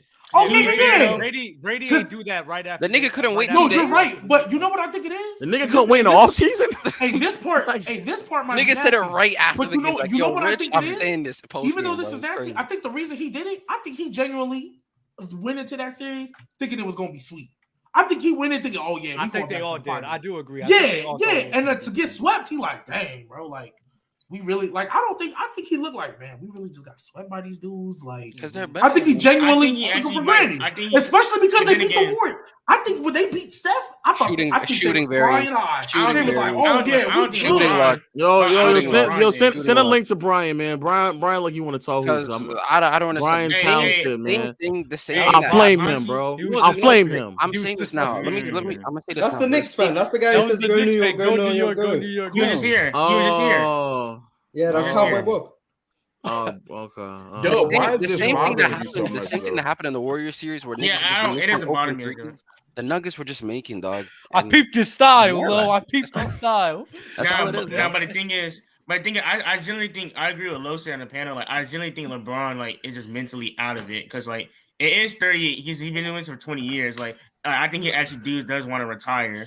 Like, it's actually think about it, like, because that is a lot. Just being realistic. In all honesty, Jokic might actually be a top 3 offensive player all the time. The more I think about it, is he better than Magic?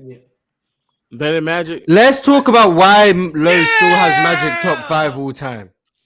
That's what we need. You know what? Yes. I have Steph better. I have put him down. Where is he? That sounded crazy. I put him down. It's crazy. He's sub top 5. So he's 6. You moved him to 6. So he's probably 6 or 7. Probably closer to Kobe. Probably closer. Oh, 7. You have Kobe. You don't have him better than Kobe. Wait, so then like where? 7, 8, like 7. Okay, 8. where? Who got put up to where Magic was? Hold up, I'm about to look this up. Who got What's put the up list? to where? What's the list? I got you. Hold on, give me one second. MJ. No, I'm about to say that. I can say that. You may say the new list or the old list. Send the new one. Both. I was gonna do the Black Friday list. Okay, he's gonna go get the old list. Well, I guess y'all need the old list before we do I just want to know who's in the 5th spot now. That's all I really care about. Oh no, just everybody kind of moves up though. That's it. It's people. Tim Duncan. We need Tim Duncan. Wait, so now? Kobe got bumped to 8 now? Is what you're telling me? No, he's below Kobe. Everybody got bumped. Oh, he's below Kobe's above Magic. Kobe's above Magic. Kobe's above Magic now. Love to see it. W. I would like to take. It's good to see growth. It's 2 players better than you know. Let me my twin. So it's like for the clip. Jokic number 1. Love to see it. Love to see it. Michael Jordan, LeBron, Kareem, Duncan, Bill Russell, Kobe Bryant. This is where I have. Please say it. Hakeem. Thank you. Respectable list. I love it. Thank you. Magic, Shaq, Curry. It's a respectable. Just swap Magic and Shaq, and I like the list. Just swap That's a good list. That's a good list. Yeah, Also, Shaq. get rid of Bill Russell so Kobe's You top have 5. Yo, they can tell him to get rid of Bill Russell. It's crazy. Get rid of Bill Russell so Kobe's top 5, and then Larry Bird. Hey, you can keep moving Kareem down too. I don't have Bill Russell. What's wrong with the Bill Russell slander? Watch this. I'll have Bill Russell. Apollo crazy right here, bro. But yeah, this was low. Yeah, he's below Hakeem. Him in between Hakeem and Shaq. Yes. So okay, Magic is now over here. Yeah. Mm-hmm. Damn, 4 spots is crazy. Still using Bing. That is a slide. That's a hell of a I'm not gonna lie. Crazy Bing usage. Yeah, is crazy. still using Bing. You're still using Bing Dub? Oh my god! Why don't y'all just shut the Dub, just up? change your browser. Google Chrome will make your life so much better. Are you dying? Are any of y'all dying? It's kind of painful. Are any of y'all dying? It's really gone. Then to look shut up. It's just Bing. I'm not gonna lie. It's good. It's Hey, you helping Bing stay open, bro. You good. Come on, bro. man. You good. That's what we do. Give it 2 more years. I think Low will have Magic at 10. To be honest with you, but his rightful spot. His rightful spot. Because Curry he's gonna put Magic. In my eyes, he already is. I go lie. I probably will put Curry over Magic. He already is, man. It's So good. It's why good to see. Why not you. now? Why not now? Question for you, And I'm Lo. not gonna lie, Question bro. for you, Lo. We So will you have Shaq under Magic. Yeah. So why is that? I think Shaq played a detriment to his team's success. You said the same thing about Kobe, but now Kobe's over Magic. Yeah, but I think Shaq did that way more often. But don't you think that Why? Because he rehabbed on company time. Oh no, I actually I learned more about Shaq in Miami. Don't you think the all-time gap between Kobe and Steph is Well, close? Miami, he wasn't. I mean, in Miami, he was. He was pretty bad in Miami. Yeah, he wasn't. No, I'm talking about like him preventing himself from doing what he needed to do. What was the foolishness you said? No, I said doesn't Lowe think that the gap between Steph and Kobe all time is close? Oh, that was the foolishness. I think the gap between a lot of those players in the bottom 5 are pretty close. Do you think people? The reason why people like have the gap so big because people try to create. What is Kate? He's 37. Come on now. Like players try to make it like a super Kobe. And like, do you think that's why the discourse between Kobe and Curry is so controversial? Because like I heard Lamar's brought it up on a Hoop Talk podcast. Go check it out. And it was like it's crazy. And it was like until you get that analytic stuff over here, bro. Don't go check it out, bro. W. It was like my question is how close do you think is the Curry and Kobe discourse in your opinion? It's not close. Close. It would never. It's real close. Curry would never. Oh, it's real close. Curry would never be better than Kobe. Dub, you have No, I top 3, don't. right? I do. Double fighting right now. You have him top 3? I do have him top 3. Hey, me too. Because but Steph could be like 5 or 6 eventually. I just don't think because the main thing is the main issue I just have with Steph is a better basketball. Because you talk about you talked about systems and building systems and teams benefiting guys supremely, like right, Lo? Say it again. About you building a team supremely, like for a system for Curry, right? Okay. Just that's what you do all building teams. I think you have to build like such a stacked crew in order for Curry to be contending for titles. Yes. Yesterday was not yesterday. Last year was stacked to you. TikTok hated this take compared to the rest of the league. Yes. What? The Celtics was the last year was stacked. The Celtics was a more talented team. The Celtics was more. It was literally the Warriors and the Celtics. That's it. No, hold up. The was it how? Wait, hold on. Stop. What was Chicago? And even then, what was even that? then? Look, What? Chicago that movie. Stop. So you talking about Mars? What was Wiggins, Draymond Green, Jordan. Who was hurt? Klay Who was hurt Thompson? from January onwards up until the postseason? And then the saying the Wiggins edition makes them stack is just a nasty. It was comparing it to the league. Stop. Hold on. Number one. I mean, okay, so look, if you compare it to the what teams win that compared to the league don't look better than every other team? No, I think that unit was definitely like the supporting cast was better than everybody else. That was a good team, but that's not what he said. That's not what he said. Did you hear the question I asked, or did you? No, the supporting. I know what you said. The supporting cast for the Golden State Warriors. I just think it was just supremely better. Fuck, that's not what he said. Say it again. Dub, say what I said. Dub, say what I said. Dub, repeat what I said. I know what you said. I'm not gonna say it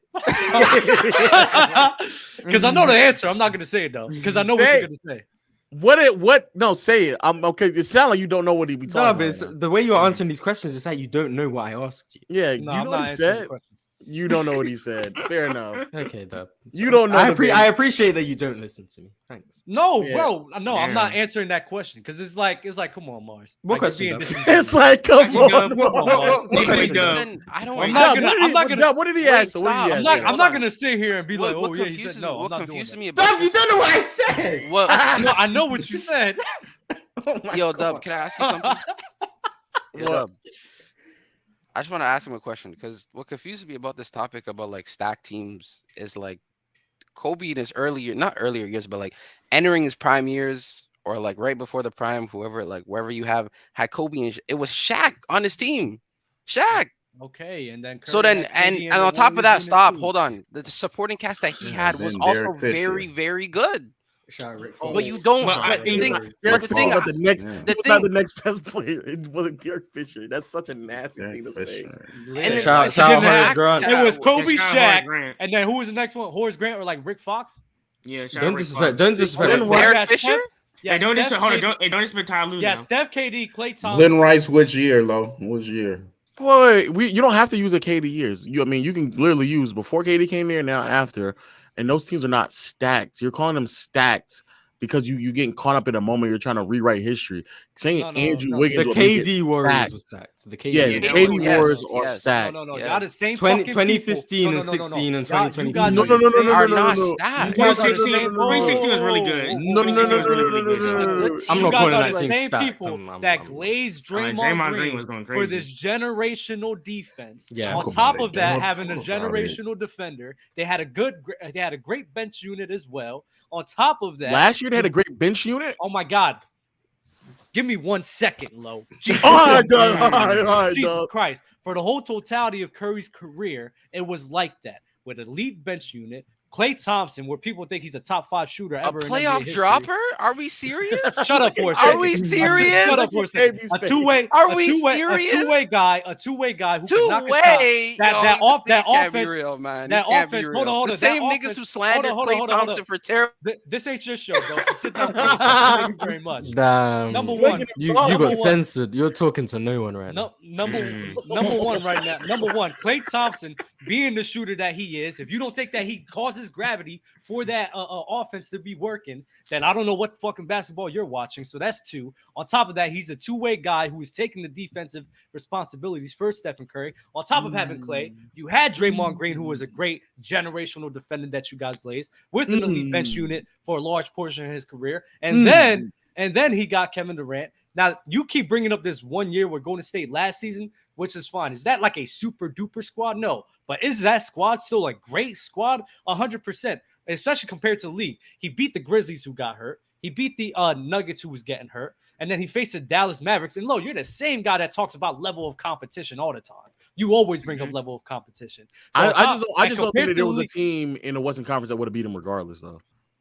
Yeah, but even then, that supporting cast was still a great unit, correct? With Jordan Poole, Klay Thompson, Draymond Green last year. But that's the thing. Yes. Everything that you gave them benefit for, like with KD and pre-KD, it was significantly worse last season, and he was still able to lead them. That bench unit was noticeably worse. Klay Thompson was not the same player. But you're the same guy. You are the same guy where literally you're having winning bias. The shit that Real Talk just said before that you're having, that you say that you don't. You're doing it with Stephen Curry right now. How? Just because he did it last season when the Western Conference wasn't that strong. on top, and then beating the. Yeah, I can go a year before that when they didn't win, and Steph Curry had arguably one of his best seasons of his career without those things. Clay didn't play. The bench was worse, and that is totally fine. But I was trying to talk about Kobe and Steph, and then we just got in this rabbit hole. I know, but what I'm saying is that the concept of who Curry is as a player is not dependent on all those pieces, because even when those pieces either A are not there or B significantly worse, he still looks all-time great. And nobody's disputing that. Well, I was. So what does that have to do with? basically said if you go. Okay, so when I'm comparing Kobe and Curry, right? I do think in terms of like building a unit for them to be successful, it's. I just think it's harder for me to build around a guy like Curry because there's so many things that I have to make up for. Yeah, okay, that makes to sense. Kobe Bryant, which is why between those two, I'm always gonna favor Kobe because those defensive lapses, I'm not gonna have to worry about that much on top of the offensive value that he brings, which is amazing as well. That's the reason, bro. Yeah, So why did they have to bring in Ron Artest? Hold on, Marcy. I got a better. I mean, not Marcy. I got a better. I got a better example. Good of a defender. Why do you need him? It's kind of that's kind of like the Jokic versus Embiid thing. You need more to build around Jokic. What the fuck? Exactly. I get where Dub's coming from. Do you think? Let me ask you this: do you think Curry will be able to win with a crew like that? I personally think highly of the 2009-2010 Lakers, and I don't think that. I think that that last year's Warriors team is in the same realm as that team. But who went up against tougher comp? Well, I'm not. I don't think they're highly Dwighting them. In the West. Okay. I was going to say. No. It's not. So you bringing up Ron Artest is fine. It's still. I still could focus on other things more with Kobe than just Curry. That's it. I get where Dub's coming from. So what do you think about the Lakers competition in the West? Look at KB. The Lakers competition in the West? Yeah, in those years. What do you think? That was good competition. Isn't Dub, who did they play? Who did they play, Dub? They played the Nuggets. They played. Okay, so we're talking about 09, right? What year are we talking about, Dub? Well, which year you want me to bring up? The years they won titles. So let's go 09 first. Who they playing? Who did they play in the West? 09. 09. They played the Nuggets, the Rockets, and I forget who they played in the first round. The Rockets without Tracy McGrady, right? The Rockets without Tracy McGrady, right? Yes. Okay. Okay. And without Yao Ming, and still got pushed to 7 games. Okay, then what about 2010? Yeah, 2010 they played who? They played. They played Phoenix. Yes. Below they played one of the worst defensive units. They played the worst defense I remember Kobe playing against. They played Phoenix, Oklahoma, and the Boston Celtics. I don't remember who. So you just forget every time they play Utah. You just forget when they play Utah. Oh, every time the Lakers play Utah, you just forget about them. Oh, Jesus Christ, I forgot about them. Utah was a good unit though. So OKC their first time in the playoffs with KD. That team. Baby Thunder. So then Utah in round 2, and then the Phoenix Suns in the conference finals. Right. That's worst defense you ever faced. That's the elite competition. I still think that's better competition than what the Warriors faced in 2022. In 2022, all right, they did. All right, to be fair, I agree. By the way, I just want to know if you knew who the Lakers played. Wow, you just be straight trying to G check me. That's crazy, bro. That's crazy. You still haven't answered my question. I asked you. He's just pressing you. What, the one in the beginning? Yes. I know. I'm not answering that. Because he doesn't know it. You don't know why I asked you. That's why. I do. You asked. Now I forgot it now, but before I did, I just didn't want to answer it. Dub, we have 20 minutes. When are we reading these? KB, what do you gotta say? Bro, niggas, no people up in here. Like Twitter Spaces, bro. Shit's crazy. But I'm not gonna lie, bro. The team, like taxing niggas for teams, like as if like injuries and like negative things happen to other people so that other teams can win championships. That happens like regardless, bro. When you look at anybody's run There's not a lot of players. Yeah, that and really I'm the motherfucker that talks about all of it. So guess what? I'm consistent. But you literally- That's why Tim Duncan in 03 doesn't count because Dirk got hurt. Fact. That's why Giannis ring in 2021. But that's the thing though. If you tax everything, you're just like this. I know. I apply context for as many people as I possibly could. It's There's not some things that may go under the radar, but it is what it is. Kobe had surgery on his can't complain shooting about shoulder in somebody 03 too. I'm not. Detroit didn't really win the finals in '89, man. Magic Johnson got hurt. That ring does not. Facts.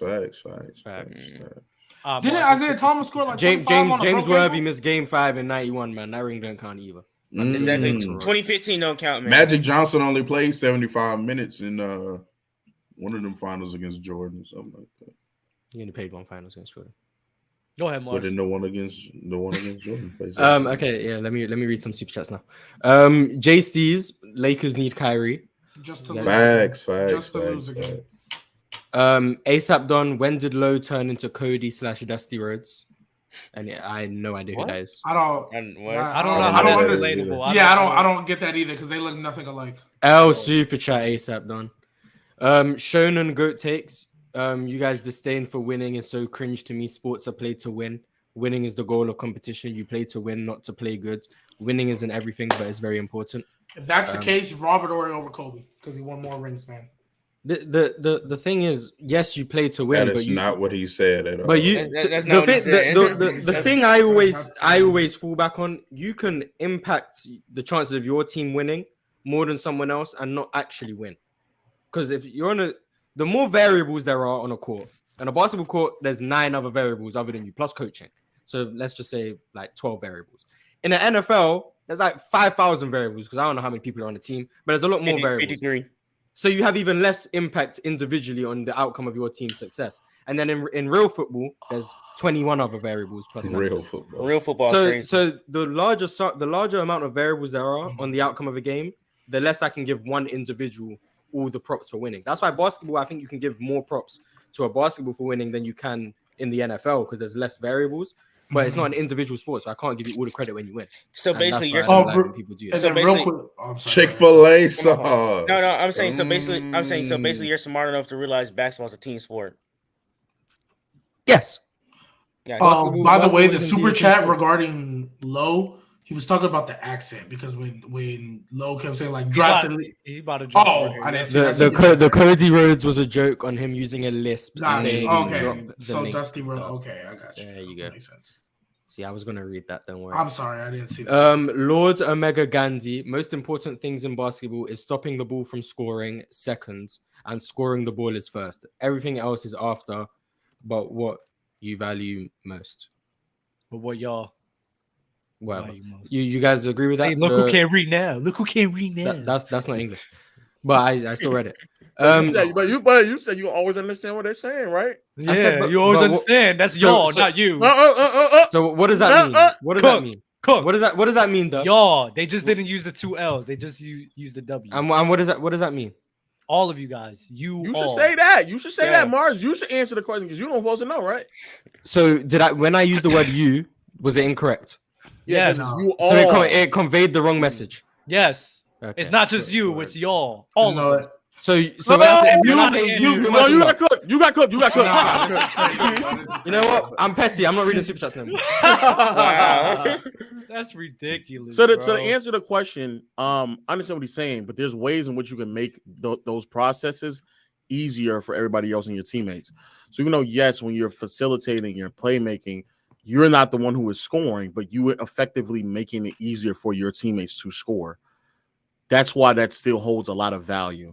So the guy that's like, especially when it comes to players who won't be able to create on their own, like Aaron Gordon, Michael Porter Jr. and them, like they're not like these elite level shot creators. So trying to make it easier for them to score is extraordinarily valuable because that makes them even more impactful offensive players. So that's why passing and playmaking is still very, very valuable. Lo, who's a better offensive player, AI or John Stockton? And I just want. That's a good question. That's such a shit off. That's a terrible question. No. Go Iverson. Cool. I wanted to see what crazy, like you wanted to know how. value on that. No.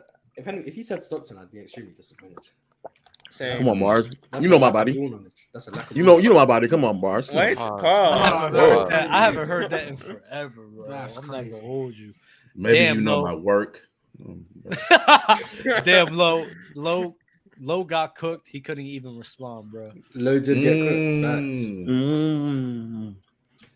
Low's munching. Do you think Braun could run this dense system as a Denver system as see Mars as efficiently as Jokic? I really think Jokic creates more, but I don't know how much of that is the system. I agree. I think Jokic can create more. It would be different. I think it would be very different because I don't think Brun's creation at the post is as good as Jokic's. And then I think LeBron's creation would be. Then you're asking Brun to give up the ball a lot more than he ever really has before as well. So it'd be different. But shout out to Jokic. I don't like LeBron off ball like that. I would say that. Yeah, because you're a hater. No, I just don't. I don't think that's. I just don't think that's a strong suit. LeBron's creating more. What are we doing?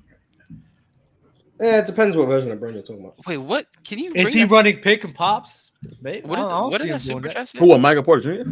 It said the Heat will beat the Nuggets because Bam will slow Jokic down and Jimmy will stop Jamal Murray because basketball's a 2-on-2 game. When are we gonna stop? Just say okay, bro. Nobody is stopping. Bam is gonna slow down. Slowing him down, bro. I want to see if Eric Spoelstra goes to his zone. I know there's he's going to his zone. There's a guy in the panel. He has no other choice but to. There's a guy in the panel that thinks Bam will slow down Jokic though. There's a guy in the panel that thinks that. I don't think he believes. I think he's just chatting. Who? You nigga. The guy that believes. I never said he's gonna stop him. I just think he just gonna slow make down. him work. Real talk. I think Jokic and Jimmy are going to cancel each other out. You said what? Real talk. What do you always tell me, bro? Believe in the work. Hey, believe in the work, man. I just don't think that he's just believe gonna in get the work. abused the way y'all be thinking he's gonna get abused. That's my only thing. Interesting. I just want to see if Eric Spoelstra's going KB, I put the time in. I put the time in. Facts, bro. Believe in the work. You gotta put the time in, man. He You gotta believe probably in will, it. Mars. I'm not gonna lie. I don't see how a zone can work against Jokic, but It won't. if any It zone won't. can, But he'll try it. because Eric Spoelstra, his zone is the most funky zone I've ever seen in my life. It works though. And Mars. But he'll that's why try it works because it's He's a hard working- zone. he's Nobody- working. It's working as frauds. That's why. I don't think it's Thank going you. to work. That is It's true. working. It's working as frauds. Yes. That's not win the What's series, working though. against What's the Jokic, series? I've but seen he'll him run try that it same for zone sure. against the Milwaukee Bucks. Frauds. Frauds. Dub Superchats. He did not have them as frauds, though. Championship team frauds. Got Cade it. better than all them young players, bro. He got better than tough. Shea. Cade is tough Tell He me won't be why better Tim than Shea. Duncan isn't in the GOAT combo again. because he's not His better than peak's Bill not Russell. better than Nikola Jokic. Because he played with Greg Popovich. That's nasty, G baby. How's it nasty? I ain't gonna lie. Tim Duncan's probably the closest. To Dub, being who third did in the top 10 Spurs list play in the 2005 out finals? of anyone. The 2005 finals. Detroit. There we go. No, good work, Dub. I just have to test your ball knowledge sometimes. No way you allow this nigga to talk to you like that. I just have to test. This nigga said good job. Wow. You can't take that I disrespect. I'm a Mars merchant. I can guess tell. I am. Yeah. You're a Mars merchant and a low disciple, apparently.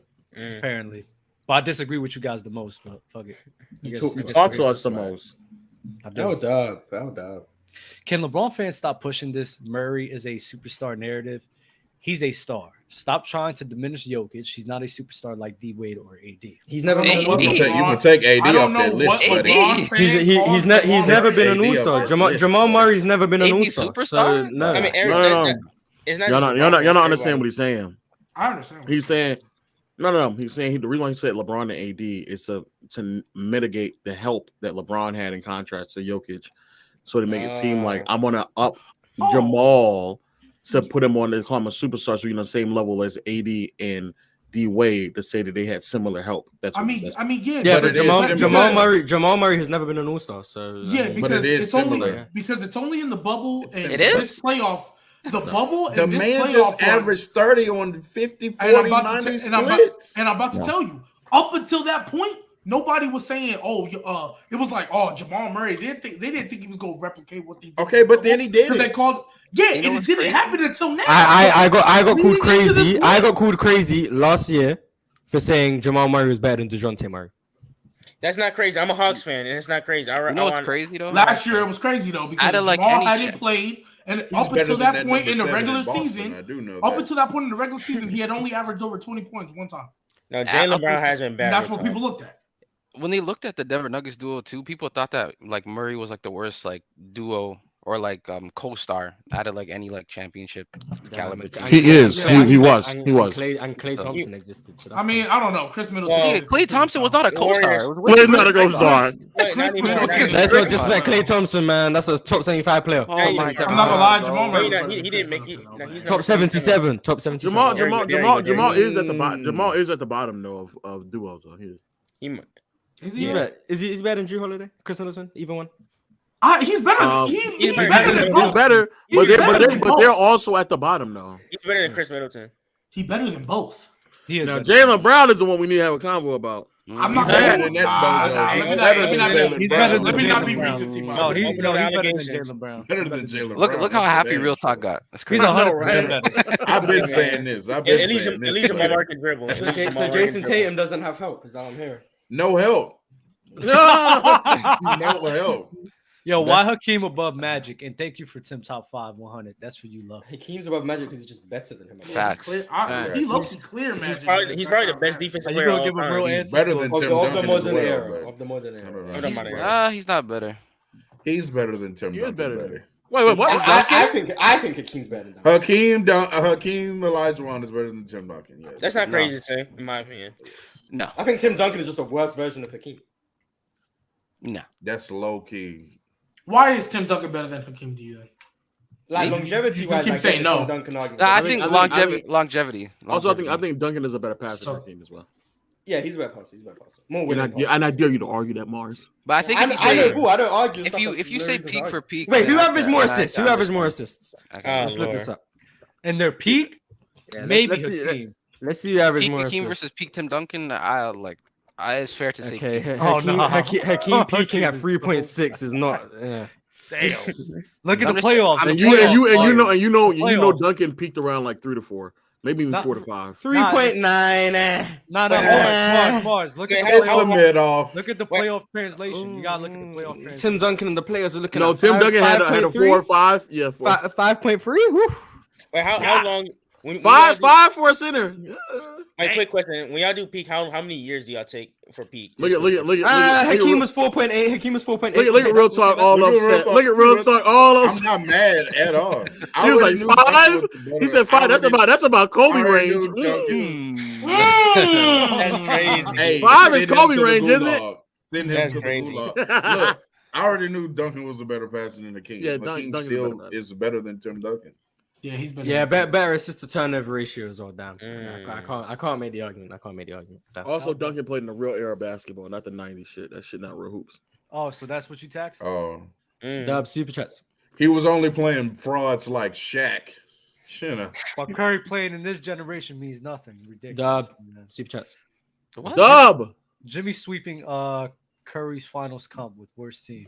Boston in 7. You got a Joe Mazzulla tax though. You got a Joe Mazzulla tax. Boston in 7. I'm an Eric Spoelstra tax too. No, there's no Eric Spoelstra. No, Joe Mazzulla is trash. She's hella annoying. Joe Mazzulla is now. Yeah, Joe Mazzulla. Hey, we need to do this shit now. What the fuck is what Pop do without what Pop do without Duncan again, Dub? So damn, you already saying that shit? You know what he's saying? What? I'm not answering this question. No, say it. What Pop do? Hey, he landed the number one pick and probably the greatest prospect since LeBron. It's what Pop do without Duncan. He was in the conference finals. He was in the conference finals, but Kawhi got hurt. He was gonna make another run. He's gonna win another trip.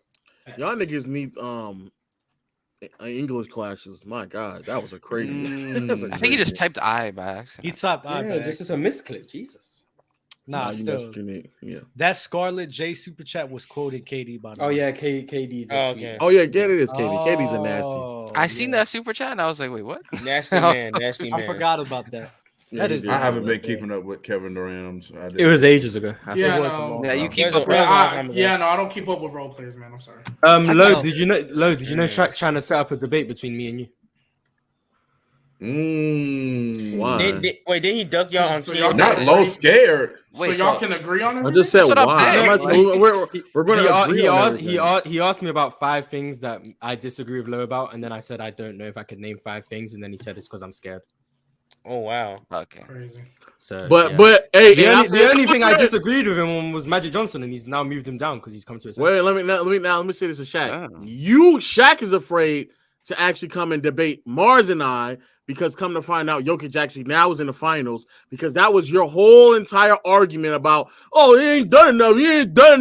Why y'all running up? That's what your whole argument was. So now that he's here, and now that the guy that we've been talking about that y'all clearly don't watch basketball about, now that he done got to where he's at, now you're trying to pit us against each other when we've been trying to tell y'all this entire year. Y'all just don't know hoops, bro. It's fine, bro. You're ducking the smoke. And now you're trying to put us together, bro. Offensively. What Chamberlain or Kareem? Kareem, because Wilson. Because Wilson. When Lowe said Will doesn't exist. Lowe did say Will. His brain wasn't working. His brain turned off. He turned off his brain. As Chill said, turn off the brain, man. That's all I did, man. I like how you insinuate that everybody that disagrees with you is like off the short yellow. I don't really. Mars and I disagree with things, and I don't think he's stupid. No, I'm saying, but and when people disagree, you make them sound like this. You know, it's a lot. It's all arguments. No. It's because of the arguments. It's because of the arguments. That's all. In the link, though. No, it's not. No, it's not because of arguments. Because you could put a sound argument, then Lowe would do this. You're just not saying shit, bro. What's the sound argument? What's the sound argument, dog? He'll just be like, "You're just wrong." When the dude today was actually giving you some valid points, he was like, "No." Wait, Steve Nash got made by Amari Stoudemire? That dude? You can't just focus on the one terrible play. No, I'm asking which that guy. He was making some sound arguments, and Lowe was like, "No, just no." I don't remember what he said. He made a great exactly. He made a